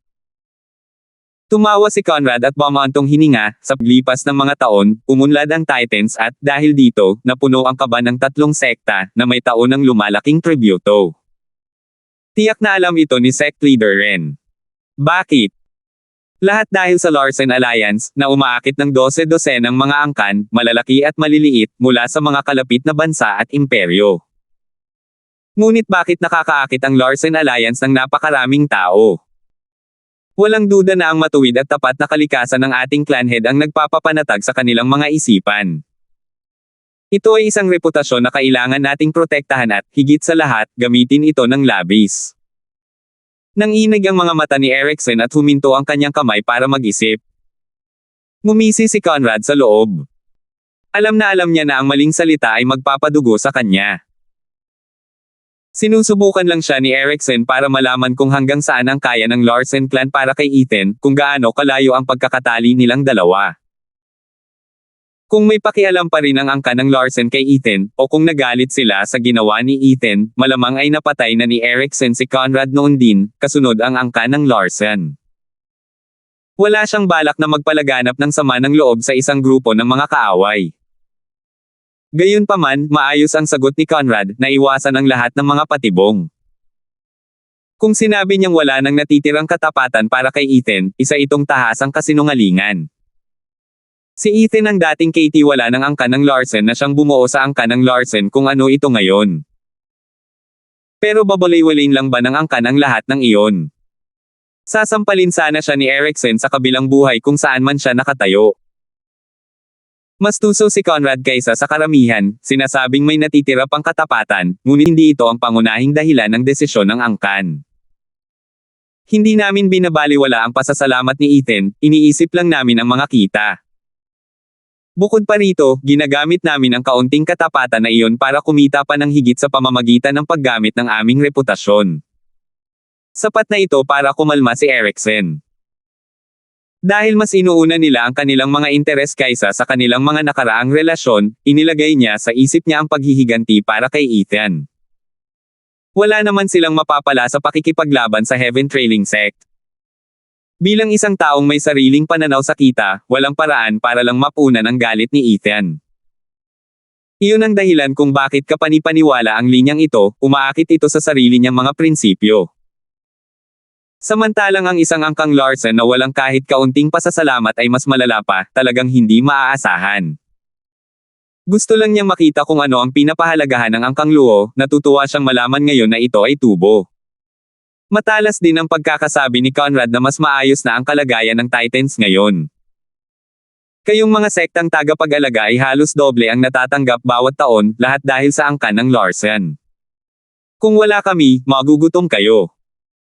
Tumama ito sa kung saan ito pinakamasakit at nagtulak sa kanya na bawiin ang kanyang pagnanais na sampalan patay ang sugo ng angkan ng Larsen. Kaya, ang kahilingan mo na palayain ang mga traidor ay para mapanatili ang iyong tapat na reputasyon. Tanong ni Eriksen pagkatapos ng isang paghinto, ipinangako ko kay Sect Leader Graham na paksain ang sinumang traidor. Umiling si Conrad, pinuno ng sekta rin, hindi ko kailanman susubukan ang panganib kung dahil lamang ito sa reputasyon. Gusto natin silang harapin dahil lalabanan natin ang Demon Scheme ng Sect. Ano? Nanlalaki ang mga mata ni Eriksen, humigpit ang kanyang kamay sa uhaw sa dugo, isang sekular na angkan ang gustong lumaban sa isang sekta. Isang biro. Galit na galit si Eriksen. Muling tumitibok ng mabilis ang kanyang puso. Kasabwat ngayon ang Heaven Trailing Sect sa Demon Scheme ng Sect. Ang pakikipaglaban sa kanila ay pakikipaglaban sa Heaven Trailing Sect, hindi ba? Iniisip pa rin ng Larsen clan ang paghihiganti para kay Ethan. Binasa siya ni Conrad na parang libro, sabay buntong hininga ng madrama, pinuno ng sekta rin, hindi iyon ang ibig kong sabihin. Siyempre gugustuhin naming mamuhay ng mapayapa kasama ang tatlong sekta sa loob ng libu-libong taon. Pero hindi ibig sabihin noon ay gusto rin iyon ng Demon Scheme ng Sect. Nabalitaan ko na ang sect leader ng Demon Scheme ng Sect na si Wilson ay may masamang ugali at walang awa. Kaya niyang patayin si Ethan hanggat gusto niya, hindi tulad ng magagawa natin. Ang kinatatakutan ko lang ay baka may mga inosenteng tao siyang kaladkarin dito. Dahil nagmula si Ethan sa angkan ng Larsen, papatayin niya kaming lahat. Kaya wala tayong ibang pagpipilian kundi tipunin ang sinumang makakatulong at lumaban hanggang kamatayan. Tulad ng alam ni Ginoo, ang kaaway ng aking kaaway ay ang aking kaibigan. Ang mga traidor ng Demon Scheme ng Sect ay hindi kayo ang pinakanapupuot sa Mystical Heaven Sect dahil inatake na nila ang Mystical Heaven Sect noon. Natural lang na umatake ang dalawang sekta. Kinamumuhian nila si Wilson ng may matinding pagmamahal. Kaya dapat tayong magtulungan at labanan ang Demon Scheme ng Sect. Ganoon pala iyon. Huminga ng maluwag si Eriksen. Ginagamit ng Larsen clan ang kapangyarihan nito para ipagtanggol ang sarili, hindi ang Demon Scheme ng Sect at ang ating alyansa. Dahil dito ay nakahinga siya ng maluwag. Hindi niya napansin na ang mga sinabi ni Conrad ang dahilan kung bakit kinamumuhian ng grupo ni Venerable Bale si Wilson lamang, kaya't hindi ito pinakikialaman ng Heaven Trailing Sect. Ganito sila hinayaan ni Eriksen. Nang sumama siya kay Wilson sa pagpatay sa lahat, natakot siyang gumanti. At dahil wala naman siyang laban sa kanila simula pa lang, bakit pa niya ipagpipilitan ang mga bagay-bagay? Bukod pa rito, ang mga lalaking ito ay maaaring maging sandata upang mapigilan ang Demon Scheming Sect. Kaya naman nagdesisyon si Erickson, pero nagpasya siyang sumama muna sa ngayon, habang nakakunot ang noo. Sa huli, ang pagpapakawala sa kanila ay nasa Demon Scheming Sect. Kaya ito ng Heaven Trailing Sect, pero hindi ko rin masasabi ang pareho tungkol sa Demon Scheming Sect. Hahaha, Sect Leader Ren, sino ba ang hindi nakakaalam na ang Heaven Trailing Sect ang pinuno sa tatlong Guardian Sect ng Imperyo? Susuwayin ba ng dalawa pang sekta ang salita mo? Pinuri ni Conrad, magiging prangka ako rito, ang Demon Scheming Sect at Mystical Heaven Sect ay mga namamatay na aso lamang. Maaari pa rin ba silang maging bahagi ng mga sektang tagapag-alaga? Lalo na ang Demon Scheming Sect, pagkatapos ng kalamidad na iyon, ilang eksperto ang mayroon sila. Paano nito mapoprotektahan ang Titans? Nagpasya ang aming clan head na bawasan ang 10% ng kanilang tributo at ibigay ito sa Heaven Trailing Sect. Nanginginig, sumabog sa tuwa ang puso ni Erickson, ngunit hindi niya ito hinayaang ipakita, paano natin magagawa iyon. Napakaraming sakit ang pinagdaanan nila at ginagawa nila ito. Leader ng sekta Ren, hindi mo kailangang maging magalang. Ang mga may kakayahan ay laging kumikita ng mas malaki. Sa kawawang kalagayan ng Demon Scheming Sect, hindi ito katumbas ng 20% ng mga mapagkukunan ng Titans. Ang kaligtasan ng Titans ay sa huli ay nakasalalay sa Heaven Trailing Sect. Ikinuyom ni Conrad ang kanyang mga kamay habang tinatapos niya ang kanyang pagsasalita. Kumunat ang noo ni Erickson sa peking galit, sinusubukan mo bang pag-awayin ang tatlong sekta? Ang Demon Scheming Sect ay malapit ng maging isang Middle Three Sect. Leader ng sekta, Ren. Pinutol siya ni Conrad ng may pang-uuyam, pagkatapos ng ganitong pangyayari, anuman ang kapangyarihan at katanyagan, magiging angkop pa rin ba itong maging isang sekta ng gitnang tatlo? Nagising bigla si Erickson at saka tumawa bago hinampas ang balikat niya. Hahaha. 772. Sige na nga, Sect Leader Ren. Gusto ba ni Sir na tingnan ang mga shares ngayong taon? Yumuko si Conrad at ngumiti ng napakadali. Tumanggaw si Erickson, ang pag-unlad ng Titans ay nakasalalay sa iyong angkan ng Larson. Huwag kang mag-alala dahil ang tatlong sekta ng tagapag-alaga ng Imperyo, walang sino man ang maglalakas loob na lumikha ng kaguluhan sa Titans, kahit na mula sa tatlong sekta. Hahaha, salamat, pinuno ng sekta Ren. Muli, yumuko ng malalim, at umalis si Conrad sa bulwagan. Nang makita siyang umalis, tumanggo si Erickson, nasisiyahan sa kanyang sarili. Mula ngayon, ang Demon Scheming Sect ay hindi na magiging banta sa kanya habang ang kinatawan ni Titans ay nasa ilalim na ngayon ng Heaven Trailing Sect. Ang mga mapagkukunan ng Titans, maging ang mga kalakalan, lahat ay mapupunta sa bulsa ng Heaven Trailing Sect. Yung dalawa pang sekta. Humph! Ang lakas ng loob nilang isipin ang pera ko kung nakatali sila sa isang sulid. Sa totoo lang, pagkatapos ng lahat ng kaguluhang ito na dulot ni Ethan, ang Mystical Heaven Sect ay nawasak habang ang Demon Scheming Sect ay nalugi. Tanging ang Heaven Trailing Sect lamang ang malaking panalo rito, kinuha ang lahat ng kita ng Titans para sa kanyang sarili. Nanalo ako ng malaki dito, hahaha. Nahihilo si Erickson sa loob, saka sumigaw, guard. Opo, Ginoo. Isang lalaking nakaitim ang lumitaw at nakasuot ng pana. Nagsalita si Erickson, gumamit ng Sending Jade para sabihan ang mga humahabol sa mga labi ng Demon Scheming Sect na bumalik. Gamitin din ang pangalan ko para balon ang Demon Scheming Sect at Mystical Heaven Sect na bawal silang makialam at manggulo sa loob ng Titans. Opo, Ginoo. Yumuko muli ang lalaki ngunit huminto sandali. Kumunat ang noo ni Erickson, bakit ka nakatayo pa rin dyan? Pinuno ng sekta, kausap mo na ang lalaking iyon hanggang ngayon at hindi pa kita napapalem. Sa totoo lang, nakabalik na ang mga humahabol sa mga labi ng Demon Scheming Sect. Ano? Sino ang nagsabi sa kanila na bumalik ng ganito kaga? Hindi man lang ako nakapagpadala sa kanila ng mensahe.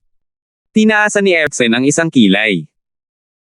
Nagatubili ang lalaki, pinuno ng sekta, batay sa pagsasalaysay ng matanda, hinabol nila ang mga labi sa hangganan ng Titans nang makasalubong nila ang mga eksperto ng angkan ng Larson na humaharang sa kanila. Nahuli nila ang pangkat ng matanda ngunit pagkatapos ay pinakawalan sila, sinabihan akong sabihin sa akin na nagkasundo na sila sa pinuno ng sekta. Hindi sila malinaw at hindi natanggap ang mensahe ng Ginoo, ngunit dahil pinalaya na sila, pumunta sila upang kumpirmahin ito. Pinuno ng sekta. Matagal na natigilan si Erickson, at Bamulong, sabi nila may kasunduan sila sa akin. Kahit totoo yun, ilang sandali lang ang nakalipas. Lumingon si Erickson kung saan wala si Conrad at Bamantong hininga, talagang naniniwala silang makukumbansi ako ng mga kalokohan ng isang matandang lalaki. Tunay na tuso. Ang angkan ng Larsen ay may mga talento at patuloy itong lumalago. Pinuno ng sekta. Nagtanong ang lalaki, ipapadala ko na ba ang mensahe? Nagngalit si Erickson, ayaw ko kung paano ako pinaglalaroan ng isang secular na angkan, pero aaminin ko, naantig ako sa mga sinabi ni Conrad. Ipadala na. Ipaalam ninyo sa dalawang sekta na ang pinuno ng kapangyarihan ng Titans, ang angkan ng Larsen, ay ang kinatawan ng Heaven Trailing Sect. Wala itong kaugnayan sa Demon Scheming Sect. Opo, Ginoo. Tumango ang lalaki at naglaho, iniwan si Erickson na bumubulong, Conrad, ang tatlong pantas, naparito ako para tingnan kung sino ka. Pagkalipas ng isang buwan, nakalik na si Conrad sa tahanan ng angkan ng Larsen, sa Rockland City. Nagtipon ng lahat sa bulwagan, naghihintay sa kanyang balita. Ang grupo ni Kagalang-Galang Bale ang pinakatensyonado, gusto pa ring sumugod sa Titans at pumasok sa Quanrong para makatakas sa paghabol. Kinailangan siyang payuhan ni Dexter ng maraming beses na maghintay. Ngayong bumalik na si Stuart Hale, nagtipon silang lahat sabik na malaman ang sagot. Kalmadong tiningnan sila ni Conrad at ngumiti, sinamantala ang tensyonadong sandali. Ang tanging kalmado lamang ay sina Winford at Milo, habang malayang humihigop ng tsaa. Katie wala Hale, kumusta? Hindi na napigilan ni Dexter ang sarili. Nakangisi, magsasalita na sana si Conrad, ngunit isinandal ni Winford ang isang paa sa kabila habang nagsisimula, ulo ng angkan, tingnan mo ang nakakainis niyang ngiti. Siyempre ginawa niya iyon. Hoy, matandang Leng, isinugol ko ang buhay ko sa paglutas ng problema habang ikaw ay nagpapahinga lang sa iyong komportabling upuan. Nakatitig na sabi ni Conrad. Itinaas ni Winford ang baba niya, at kanina pa ako gumagawa ng mga plano para rito. Mga kalokohang plano, parang ganoon. Sa tingin mo ba hindi ko o ni Milo magagawa ang pareho? Pang-uuyam ni Conrad, subukan mong kausapin ang malamig na si Erickson. Tingnan mo kung ano ang magiging patas mo kung ganoon. Sa pagkakataong ito, kailangan kong sumang-ayon kay Stuart Hale. Mas magaling siya sa atin bilang tagapamagitan. Mas magaling ako sa pag-iisip ng estratehiya habang ikaw ay nagmamarunong. Ngumisi si Milo. Kumunat ang noo ni Winford, hoy, pinag-aawayan niyo na ba ako ngayon? Hindi palabas lang ang mga taktika ko. Matandang Hale, hinati mo na naman ba ang mga resources ni Titans? Binabawasan mo ba ang 10% mula sa Demon Scheming Sect at dinadagdagan ang Heaven Trailing Sect? Hihi, hindi ako isang unwanted controver para sa wala. Kailan mo pa ginawa yan sa plano mo? Nanunuya si Conrad dahil gusto tayong kalabanan ng Demon Scheming Sect, wala nang saysay na magpigil pa. At kailangan din natin ng bagong panangga.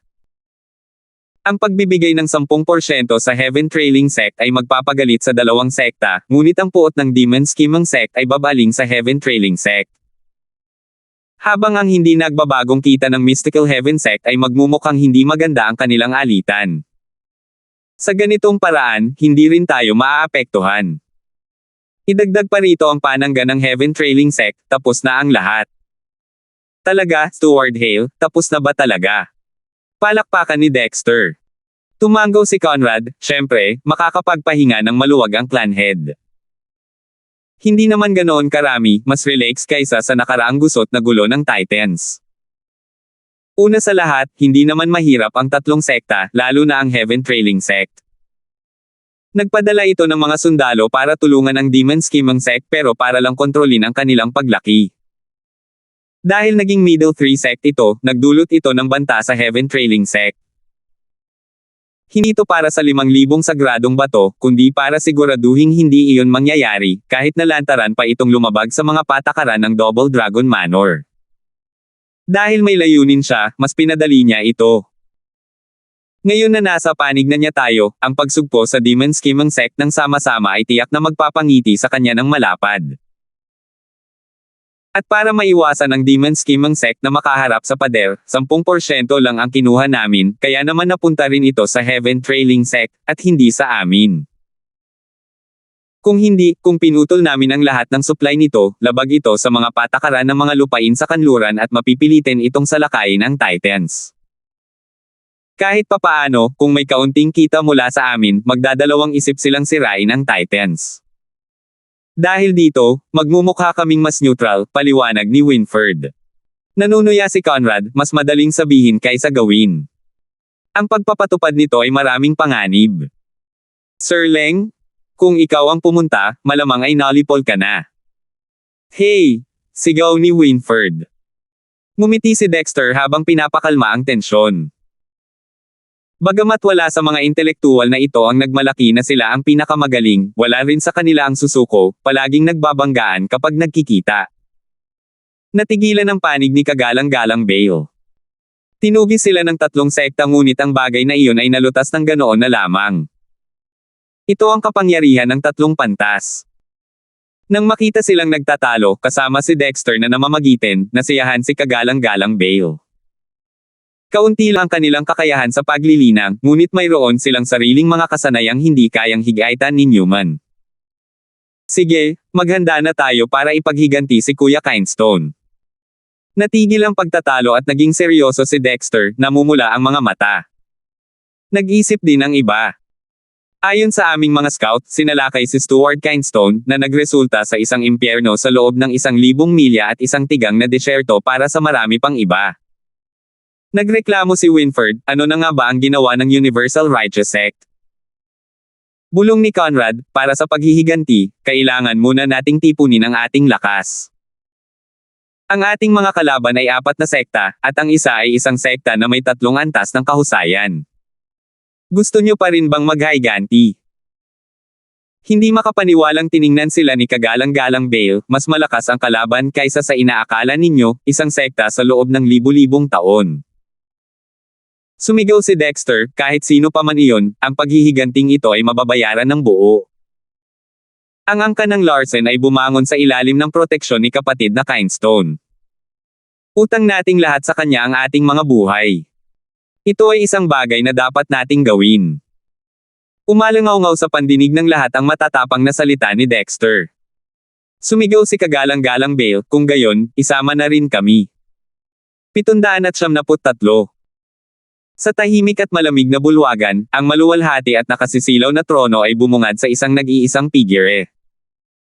Nakaupo roon si Wilson, hinahaplos ang malamig nitong tekstura ng may masayang ngiti. Sa wakas akin na ulit itong upuan. Pinuno ng sekta. Isang matandang boses ang nagmula sa likuran, ilang buwan na ang nakalipas mula noong huli tayong nakarinig ng kahit ano mula sa mga lalaking ipinadala natin para habulin ang mga traidor na iyon sa Titans. Natatakot ako. Nanginig ang noo ni Wilson. Titans. Humph, muntik ko nang makalimutan na galing pala doon si Ethan. Siguradong kumampi ang mga walang alam na hanggal na iyon sa mga traidor. Paano pa makakatakas ang mga mahihinang hanggal na iyon mula sa aking palad? Kagalang-galang na makipag-ugnayan sa Heaven Trailing Sect at Mystical Heaven Sect para magpadala ng mas maraming tauhan. Panahon na para palitan natin ang ating kinatawan sa Titans. Opo, Ginoo. Tumango si kagalang-galang at aalis na sana nang biglang pumasok ang isang disipulo. Iniabot niya ang isang Jade, sect leader, nagpadala ng mensahe ang Double Dragon Manor. Dobling Dragon Mansion. Nanunuya si Wilson, ano ba ang ginawa ng Universal Righteous Sect na iyon? Hinayaan pa nilang makatakas ang mga babaeng iyon at magulat sa Double Dragon Manor. Hindi naman mahalaga iyon, Humph. Darating ang mga elder ng Double Dragon Manor para mag-imbestiga. Mananatili na lang tayo sa ating kwento, gagawin silang mga traidor. Ako na ang pinuno ng sekta sa loob ng maraming siglo, iyon lang ang magagawa ng aking katayuan. Ang tanging makapagsasalita, ang High Venerable, ay natahimik na magpakailanman. Maaari nila tayong imbestigahan kahit anong gusto nila, mananatili pa rin ang sinasabi ko. Ito ay isang panloob na labanan na nagresulta sa pagkamatay ng High Venerable. Hindi sila makikialam dyan, hahaha. Tumanggaw si Kagalang-Galang Shi, napakatalino ng pinuno ng sekta. Oo. Tumanggaw si Wilson, mukhang mayabang.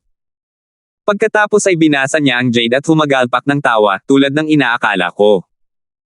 Binabalaan tayo ng Double Dragon Manor na huwag sa obra.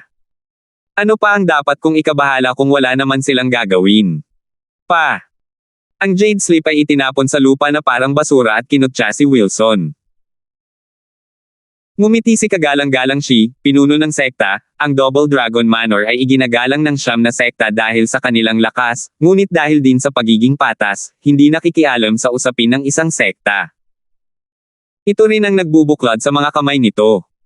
Hanggat inilalarawan natin ito bilang mga traidor, wala silang magagawa.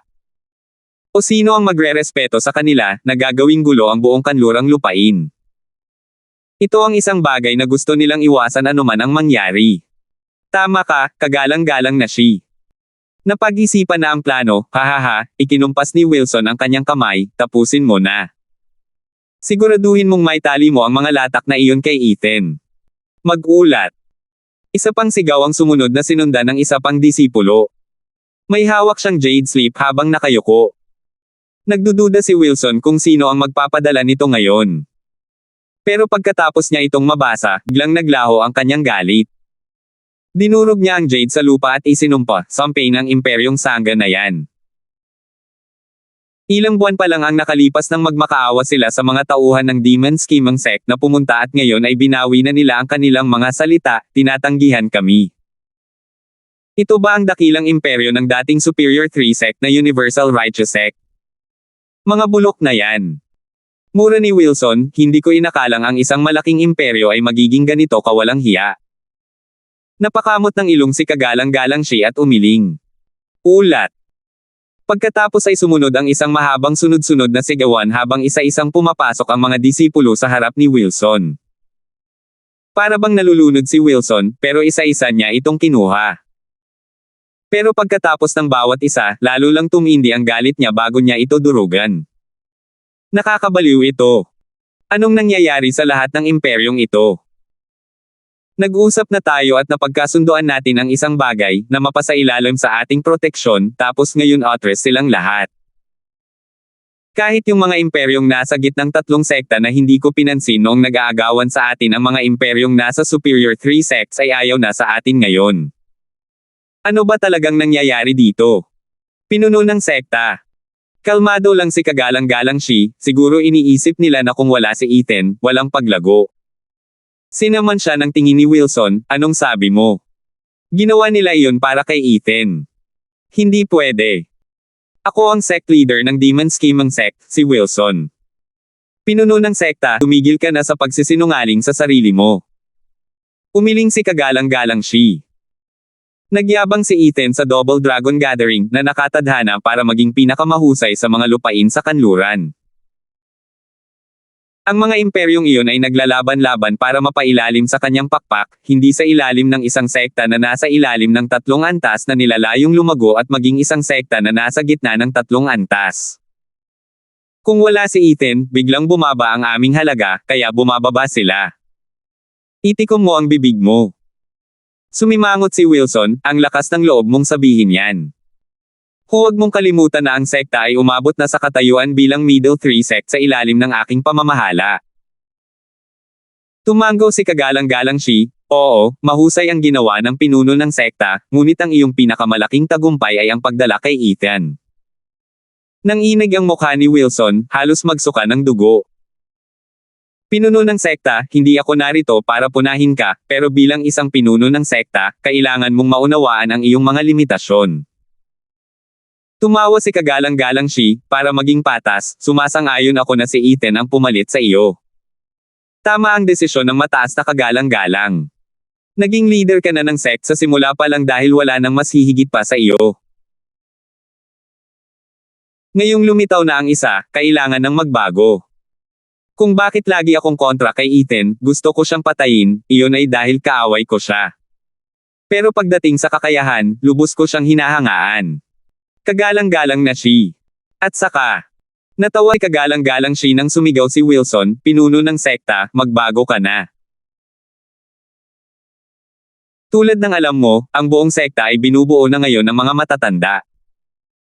Tinulungan kita sa pag-upo, umupo ka na lang dyan at huwag nang guluhin ang mga bagay-bagay tulad ng dati. Kapag gusto mo ng isang bagay na hindi naman sa iyo, palaging may kapalit na kapalit, ha ha ha. Nagngingit-ngit sa galit si Wilson, at matalim na tumingin sa kanya habang papalayo si kagalang-galang siya. Pagkatapos ay bumagsak siya sa kanyang nag-iisa at malamig na trono. Nakuha niya ang upuan niya, pero iyon lang. Mag-ulat. Sumugod papasok ang isa pang disipulo at hinaranggan siya ni kagalang-galang siya. Hayaan mong kunin ko na ang mga jade slip na yan. Hindi na kailangang mag-abala pa ang pinuno ng sekta. Oo. Tumango ang disipulo at nanginginig si Wilson sa galit at kawalan ng lakas. Habang binabasa ito, nag-isip-isip si kagalang-galang siya bago sinabing, pinuno ng sekta, sinasabi sa atin ni pinuno ng sekta rin na huwag tayong gumawa ng gulo sa Titans at guluhin ang kapayapaan sa pagitan ng tatlong sekta. At mula ngayon, ang pagpupugay sa atin ng Titans ay 10% mas mababa. Ano? Tumayo si Wilson. Bumantong hininga si kagalang-galang siya, itinaas ang jade slip pabalik habang naglalakad palayo, mukhang may matatalinong tao ang Titans para samahan ang Heaven Trailing Sect.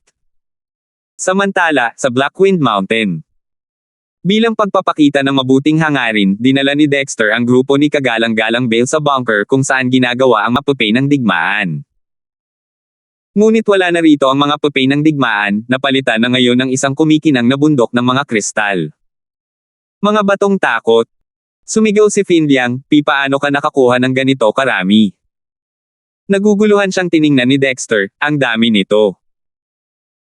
Matapos salakayin ng Mystical Heaven Sect, nakita ni Kuya Kindstone ang ating malalaking pagkalugi at binigyan tayo ng 1,000,000 ng mga batong ito, sinasabing mas marami ang kanilang espiritual na enerhiya kaysa sa mga karaniwang Spirit Stone. Makakatulong ang mga ito sa atin na magpalaki ng maraming eksperto sa maikling panahon at mabawi ang ating mga pagkalugi. Hindi ako sigurado kung ano ang ibig niyang sabihin noon, kahit na mayroon silang ilang magagandang gamit. Ilang araw pa lang namin silang nilagay dito sa bunker at mayroon ng ilang Radiant Stage Elders na nakapasok sa Ethereal Stage. Gamit ang mga ito para sa mga array, mas pinapalakas din nila ang kanilang kapangyarihan. 1,000,000. Nanginginig ang mukha, hinawakan ni Finliang ang mga kamay ni Dexter, habang umiiyak, Larson Clanhead, susunod kami sa iyo. Taya ko, ang Double Dragon Manor lang ang magkakaroon ng ganito karaming sagradong bato sa kanlurang lupain. Walang Superior 3 sect ang makakapantay. Gamit ang mga mapagkukunang ito, tataas ng tataas ang ating kapangyarihan. Susmariosep ang Ethan na yan. Nagsinungaling siya sa atin, nagrereklamo tungkol sa kanyang kahirapan, sa Meniokis na yan, kung kaya naman niyang patayin ang napakaraming tao. Kung alam ko lang, ano pa ang saysay ng pagunta sa Double Dragon Gathering. Tumango ang iba, pagkatapos ay nagsiksikan sila sa paligid ni Dexter, ipinapahayag ang kanilang panghabang buhay na katapatan sa angkan ng Larson. Tumango si Dexter nang may pagkabigla, gulat pa rin. Nakakaakit ba ang mga palamuting ito? Nang makita silang masigla, dalawang figure ang tahimik na lumabas ng bunker. Malungkot nilang tiningnan ang papalubog na araw. Napansin ni Sheena ang kanyang kalungkutan at sinabi, huwag kang mag-alala, kapatid na Andrea, sa dami ng sagradong bato, magagantihan si Kuya Kindstone. Ano ang saysay? Hindi na siya nito maibabalik. Habang lumuluha, ang mga matang walang laman ni Andrea ay sumasalamin sa papalubog na takip silim. Sa Double Dragon Manor, pinanood ni Clara at ng dalawang batang babae ang iisang araw, ang kanilang mga mata ay puno ng pag-aatubili. May narinig na mga yabag habang papalapit si Xander mula sa likuran, binibining Chu, hindi ka ba nasisiyahan sa pamamaraan ng Double Dragon Manor? Sino rito ang hindi? Hindi makatarungan ang pagkamatay ni Brother Kindstone, ngunit dapat din nating isaalang-alang ang paninindigan ng Double Dragon Manor. Kabilang dito ang 4 na sekta. Pagkatapos ay mayroong malungkot na balita mula sa mga lupain sa silangan at ang kanilang kaguluhan. Walang pagpipilian ang mga mataas kundi ang manirahan muna sa mga lupain sa kanluran. Nagkikiskisan ang kanyang mga ngipin, walang sinabi si Clara, ang kanyang mga mata ay malabo dahil sa mga luha ng puot. 774. Sa isang madilim na lugar, isang gininto ang apoy ang nagngangalit. Lumaki ito ng lumaki, na ganyong parang isang milyang dragon ang haba, na nagbibigay ng liwanag sa madilim na lugar na ito. Umungol. Isang maladrakong dagandong ang nagmula sa gininto ang apoy at tumingin ito sa ibaba sa maliliit na tao, dalawa lamang sila. Ang isa ay nakatayo roon ng may lubos na paggalang at bahagyang yumuyuko, si Lazaro. Ang isa naman ay isang nagyayelong bangkay, na babalot ng nakanganga na mga sugat mula ulo hanggang paa. Habang nakatingin sa bangkay, umungol ang dragon, siya ba ang tinutukoy mo? Opo, Panginoon. Ako na ang nagdala sa kanya. Yumuko si Lazaro. Ngumisi ang dragon apoy at tiningnan siya, napakasama mo talaga. Hiniling ko lang sa iyo na dalhin siya at gamitin ang dragon breath pill kung kinakailangan para bigyan siya ng babala, na huwag pumunta rito na bogbog kaya wala siyang hininga. Paghihiganti ba ito para sa huling pagkakataon? Pero kung siya ang sinabi mo sa akin, bakit siya nasaktan ng ganoon kadali? At hindi ka naman nasaktan, hindi tulad noong huling beses na dinala ka rito mula sa Double Dragon Gathering. Guro, napakaliit ko ba? Bumantong hininga si Lazaro, nakipaglaban ako sa Double Dragon Gathering na ang pangalan ko bilang tagapagmana ng sagradong halimaw ang nakataya. Ang pagkatalo ay pagkatalo, bakit ka magiging makitid ang isip tungkol dito? Bukod pa rito, dahil natalo na ako minsan, wala na akong lakas ng loob na labanan siyang muli. Nanginginig ang malaking matang parang Draco Nico, naghihintay sa kanyang paliwanag. Yumuko si Lazaro, guro, nang sumugod ako palapit, napapaligiran na siya ng daan-daang tao ng Universal Righteous Sect.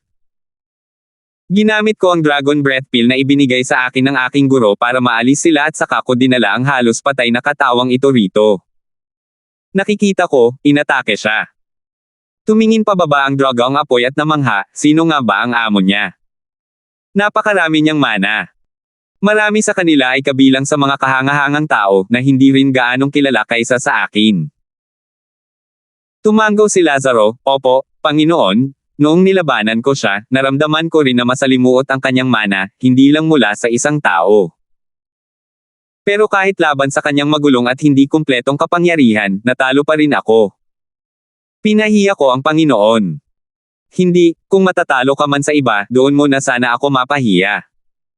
Pero makatwiran lang na matalo ka sa kanya. Seryoso ang mukha ng dragon apoy. Gulat na gulat, napaisip si Lazaro.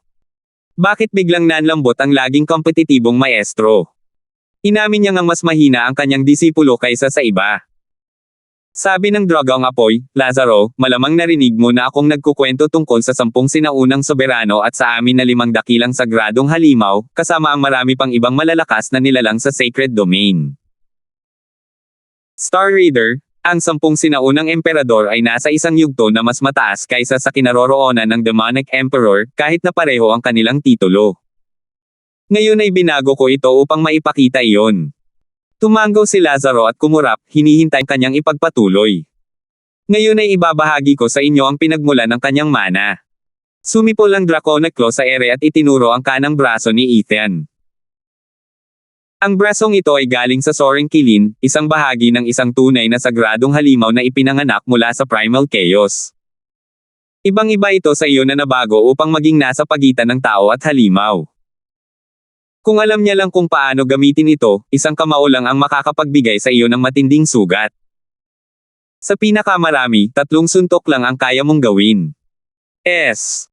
Napasinghap si Lazaro sa gulat, habang matamang nakatitig sa brasong iyon. Akala niya ay pareho lang sila ni Ethan, mga tagapagmana ng sagradong halimaw, ang kanilang mga katawan ay binago ng mga sagradong halimaw. Ngunit ngayon ay napagtanto niya na mayroon siyang tunay na sagradong halimaw. Wala talagang maihahambing. Bumantong hininga si Lazaro, nalulungkot. Gayunpaman, paanong basta na lang ibibigay ng isang sagradong halimaw ang kanilang katawan sa mga tao? Kapag nangyari ang pagtanggi, kinukunan na nito ang kanyang buhay. Maaari kayang maging matagumpay ang pananaliksik ng Nine Serenities. Hindi pinansin ang malungkot na tingin ng kanyang disipulo, kumunot ang noo ng dragang apoy, tama na, siya ang kahalili ng Nine Serenities.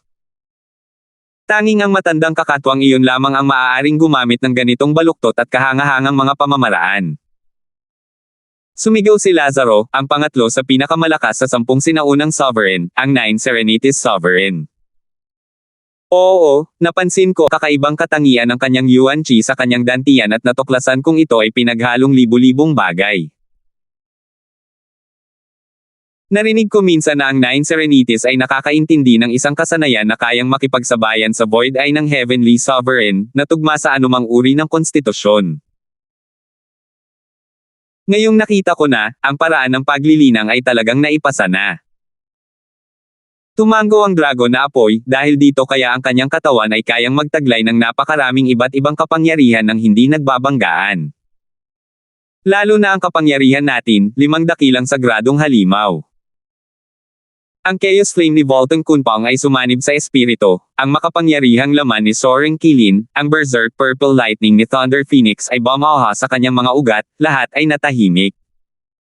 Kung iba pa iyon, ang tatlong ito lamang ang tatapusin siya kung sila ay magbabanggaan. Ano? Nagulat si Lazaro, sinasabi mo ba sa akin na mayroon siyang 3 dakilang kapangyarihan ng sagradong halimaw?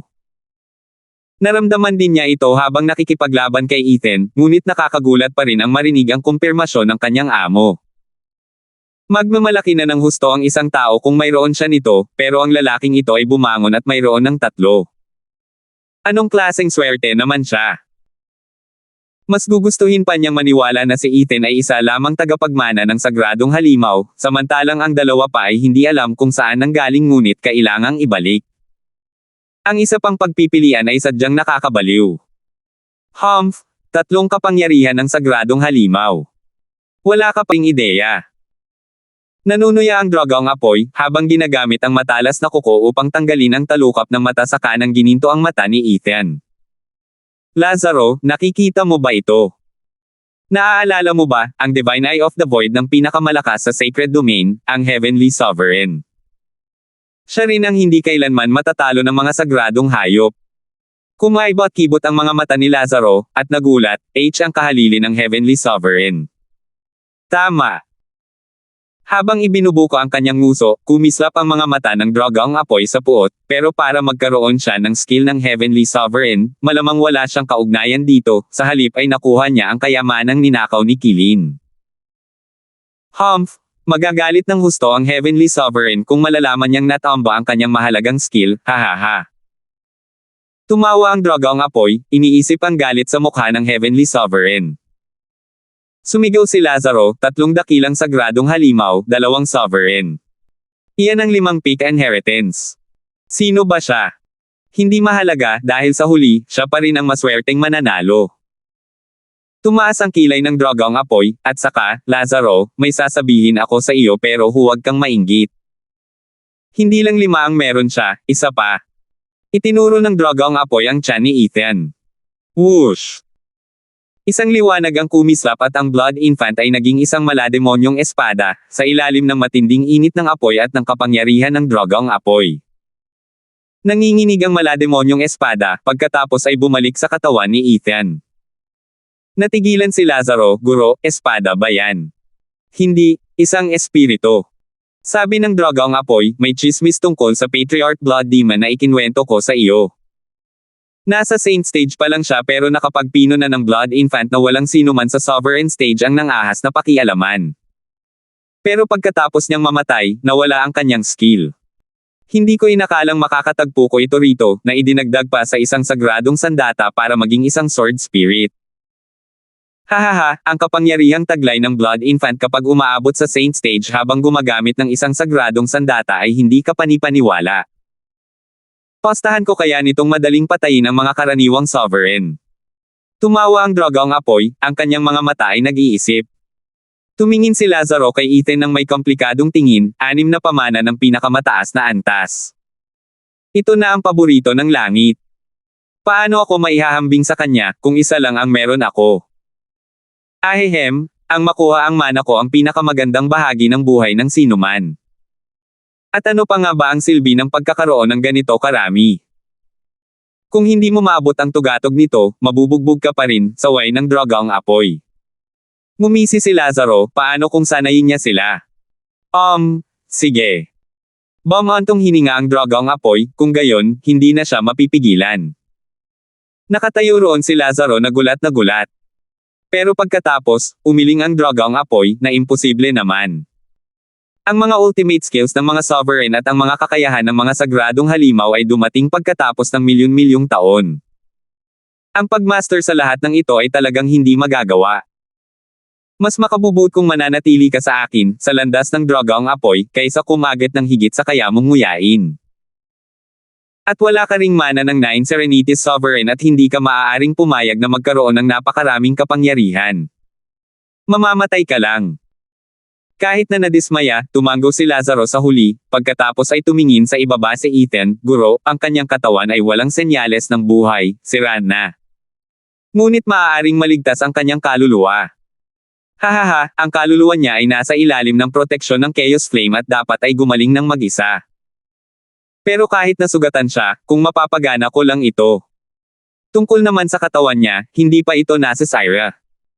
Nasa kanya ang Blood Infant na nagpoprotekta dito. Hawak nito ang pinagmumulan ng buhay. Hanggat nandyan ang Blood Infant, hindi mamamatay ang katawan niya. Kailangang maayos ang malubhang pinsala niya, iyon lang. Sumirit ang drogang apoy habang pinupunit ang isang ginintoang kaliskis, inilagay ito sa katawan ni Ethan. Pagkatapos ay nilamon siya ng isang nagliliyab na ginintoang apoy na lalong nag-aalab. 775. Pagpino ng gininto ang apoy, nakasisirang armor na may kaliskis ng dragon. Nakapikit ang mga mata, pinagmasdan ni Lazaro ang pamilyar na palabas ng matagal. Ganito rin ang paraan ng pagliligtas sa kanya noon. Guro, ginagamit mo na naman ang iyong reverse scale at decimating golden flame para pinuhin ang kanyang katawan. Hindi ba't ibig sabihin noon ay magiging katulad ko rin siya? Bakit, nagseselos? Hindi kailanman isinaalang-alang ang opinyon ng kanyang disipulo, tumango ang drogang apoy. Kumunat ang noo ni Lazaro at bumantong hininga, magbibigay iyan sa kanya ng mana sa ikapitong taluktok. Ang decimating golden flame na ako lang ang mayroon ngayon ay nasa kanya na, samantalang ako ay wala ng kung ano ang mayroon siya. Mahirap maging panatag, Master. Naku, bulok na batang to, ano pa ba ang dapat ikabahala? Ngumisi ang drogang apoy, kaya mo bang gawin ang sinabi ko sa iyo ng mag-isa? Haha, alam ko kung gaano kahirap iyon. Dahil dumating ang isang perpekto at pambihirang specimen, isang kamag-anak din, sisiguraduhin kong gagamitin ko ang lahat para iligtas siya, para palakasin siya nang sa gayon ay matapos niya ang aking trabaho. Kumunat ang noo ni Lazaro, kamag-anak. Oo, kamag-anak. Kumislap ang mga mata ng drogang apoy at nagpakita ng isang nakakainis na ngiti. Ang malalaking matang iyon ay hindi kailanman umalis sa bola ng apoy sa ibaba. Siyam na katahimikan. Sa isang malabong lugar, isang nag-iisang anino ang lumutang sa paligid at nagtataka, sino yan? Anong tawag mo? Walang nasagot ang mga tanong niya, ang mga boses na papasok at paalis, na ipinapakita ang pangalan ni Nine Serenities nang walang tigil. Nagtanong pa ang anino, ngunit walang sagot na ibinigay. Pinili niyang huwag silang pansinin, lumulutang lamang doon sa liblib na lugar na ito. Bigla, isang matandang figure ang tumayo sa harap niya, suot ang damit na kasing itim ng gabi. Humarap ang matanda palayo sa kanya. May kakaibang tingin ang anino habang nagtatanong, sino? Ka. Ang matanda ay laging tahimik, hindi siya pinapansin tulad ng mga boses. Lumutang lang ito pasulong. Teka. Pagkatapos ay nagsalita ang matanda, ang pasulong ay ang dakilang lampas. Kung hahakbang ka pa roon, wala nang babalikan. Nakakunot ang noo habang nagtatanong, ano itong dakilang lampas? Isang lugar kung saan naglalaho ang iyong espiritu. Sagot ng matanda. Paglingon niya sa paligid, wala siyang nakita kundi hamog, walang mga daanan sa paligid. Ngunit nang tumingin siya sa harap, may napakadilim na kadiliman. Saan ako pupunta? Tumigil ang matanda, na wala nang masabi. Sa wakas ay bumantong hininga siya, maghintay ka rito. Oh! Tumango ang anino, nakatayo roon na parang isang mabuting bata. Sa harap ay may matinding kadiliman at sa likuran, kadiliman. Sa paligid niya ay walang umiikot, tanging siya at ang matandang lalaki lamang ang nakatayo rito. Siyam na katahimikan, hinihintay namin ang iyong pagbabalik. Muling narinig ang matagal na tawag. Nanginginig ang matanda. Nagtanong ang anino, tinatawag ka ba nila? Oo. Bakit hindi mo sila sagutin? Hindi nila ako marinig, ni ayaw nilang maglakas loob na sumagot. Bahagyang nanginig ang likod ng matanda at bamaantong hininga, may ipinangako akong hindi ko natupad at hindi ko na maibabalik. Tumingin ang anino sa paligid, sa walang katapusang ulap na walang nakikitang daan. Oo, walang balikan kung walang daan. Maliban na lang kung itinuro ng anino ang madilim na kadiliman sa harap, pumunta ka roon. Pero kapag nagawa ko na, hindi na ako lalabas, hindi na ako babalik. Bamaantong hininga ang matanda, gusto ko pa ring bumalik. Hindi na ako makakabalik. Tumango ang anino pagkatapos ng isang sandaling paghinto at saka lumutang pasulong. Habang siya'y naglalakad, gumapang ang kadiliman sa likuran niya, na pumihil sa kanyang pag-atres. Sumigaw ang matanda, anong ginagawa mo? Hindi ba't sinabi ko nang huwag kang umalis? Pero ito lang ang tanging paraan. Nanginginig na tumingin ang anino sa matanda, nagtataka. Nanginginig ang matanda, parang takot na takot. Patuloy lang sa pagsulong ang anino. Sandali lang. Sumigaw ang matanda, bago kayo umalis, maaari po bang sagutin ninyo ang isang tanong ko? Anong tanong? Sino ka? Gulat na napakunot ang noo ng anino ng matagal pagkatapos ay umiling, hindi ko alam. Sino ako? Ay pangako mo sa akin ito, bago mo masagot ang tanong ko, hindi ka na maaaring magpatuloy. Same time na nagsalita ang matanda. Napakamot ng ulo ang anino at tumango. Ngunit muli siyang nalitaw nang humakbang siya pasulong ng hindi namamalayan. Sino ako? Sino ako? Binago ko kayong lahat. Hindi na ako makakabalik, bamaantong hininga ang matanda at nanginginig ang buong katawan. Halos hindi na makayanan ng aking espiritu. Sa sobrang hina ko ay hindi ko na maalala ang pangalan ko, haha. Gusto ko, sumama sa kanya. Sino ako? Dumaan ang anino sa matandang lalaki at hindi niya napansin na ang matandang lalaki ay naglalakad sa kanyang tabi, papasok sa kailaliman. Pagkatapos, sa malabong mundong ito, isang nakasisilaw na liwanag ang kumislap. Isang malaking bola ng gininto ang apoy ang nagliwanag. Tinamaan nito ang anino, at ibinunyag ang isang pamilyar na mukha. Parang sumang-ayon, isang asul na apoy ang nagliyab sa kanyang noo, na agad na bumalot sa kanyang buong katawan at naging isang hugis taong asul na apoy. Sino ako? Malabo ang mga mata ng anino habang bumubulong ito. Ngunit nang kumalat ang asul na apoy sa kanyang mga mata, nagising siya na sumisigaw, ako si Ethan. Demonyikong Emperador Ethan. Tulad ng isang panata, pinawi ng sigaw ang kalaliman, at naglaho ang patuloy na lumalaganap na kadiliman. Ang kadiliman ay naglaho at napalitan ng maluwalhati at matingkad na liwanag. Lumutang si Ethan patungo sa mga gininto ang apoy, ngunit bago pa man siya humalo sa mga ito, lumingon siya upang tingnan ang matandang lalaki na unti-unting nawawala sa liwanag. Sino ka? Sigaw ni Ethan. Hindi na makita ang matanda, ngunit nang papasok na si Ethan sa gininto ang apoy, narinig niya ang boses ng matanda, magkikita tayong muli. Nasa bingit ng kamatayan, o kapag nakamit na natin ang daw, hahaha. Boom! Kasabay ng isang malakas na pagsabog, nagliparan ang mga patak ng apoy sa lahat ng dako at lumabas si Ethan mula rito na may gininto ang kinang sa kanyang mga mata, puno ng apoy. Ang kanyang katawan ay nababalutan ng mga gininto ang kaliskis na naglalabas ng nakapapasong init, na kayang tunawin ang kahit ano. Sa wakas ay nakabalik ka na, anak. Hindi pa rin natatapos si Ethan sa lahat ng nangyayari nang makarinig siya ng isang dumadagandong na boses. Gulat niyang inikot ang kanyang ulo at nakita ang isang malaking ulo ng dragon na nakatitig sa kanya ng may nakakatakot na tingin. Ang mga gininto ang apoy ay nagliliyab ng napakainit na halos mabulok ang espasyo sa paligid nito. Sumigaw si Ethan, isa sa 5 dakilang sagradong halimaw, ang ninuno ng decimating dragon. Nasa Infernal Gorge ba ako? Hihihi, tama ka.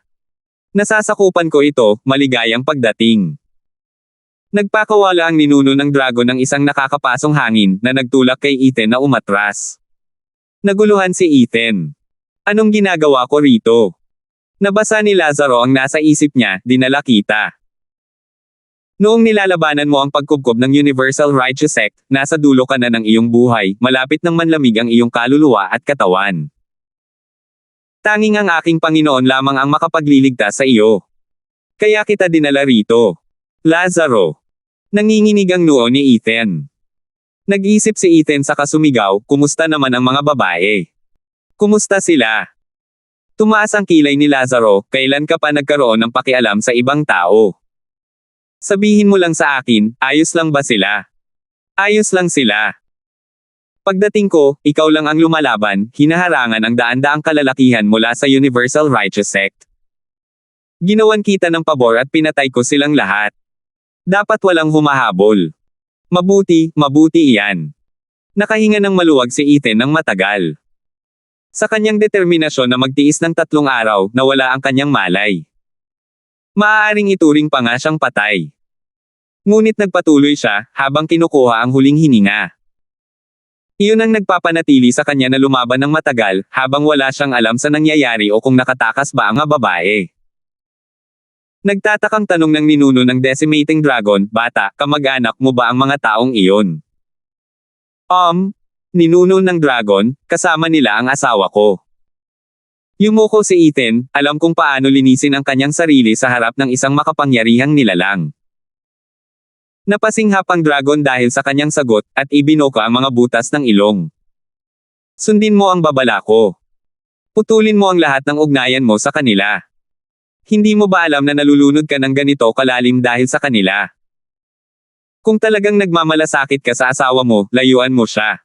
Ano? Natigilan si Ethan. Salamat po at sinamahan ninyo ako, ingat lagi mga master.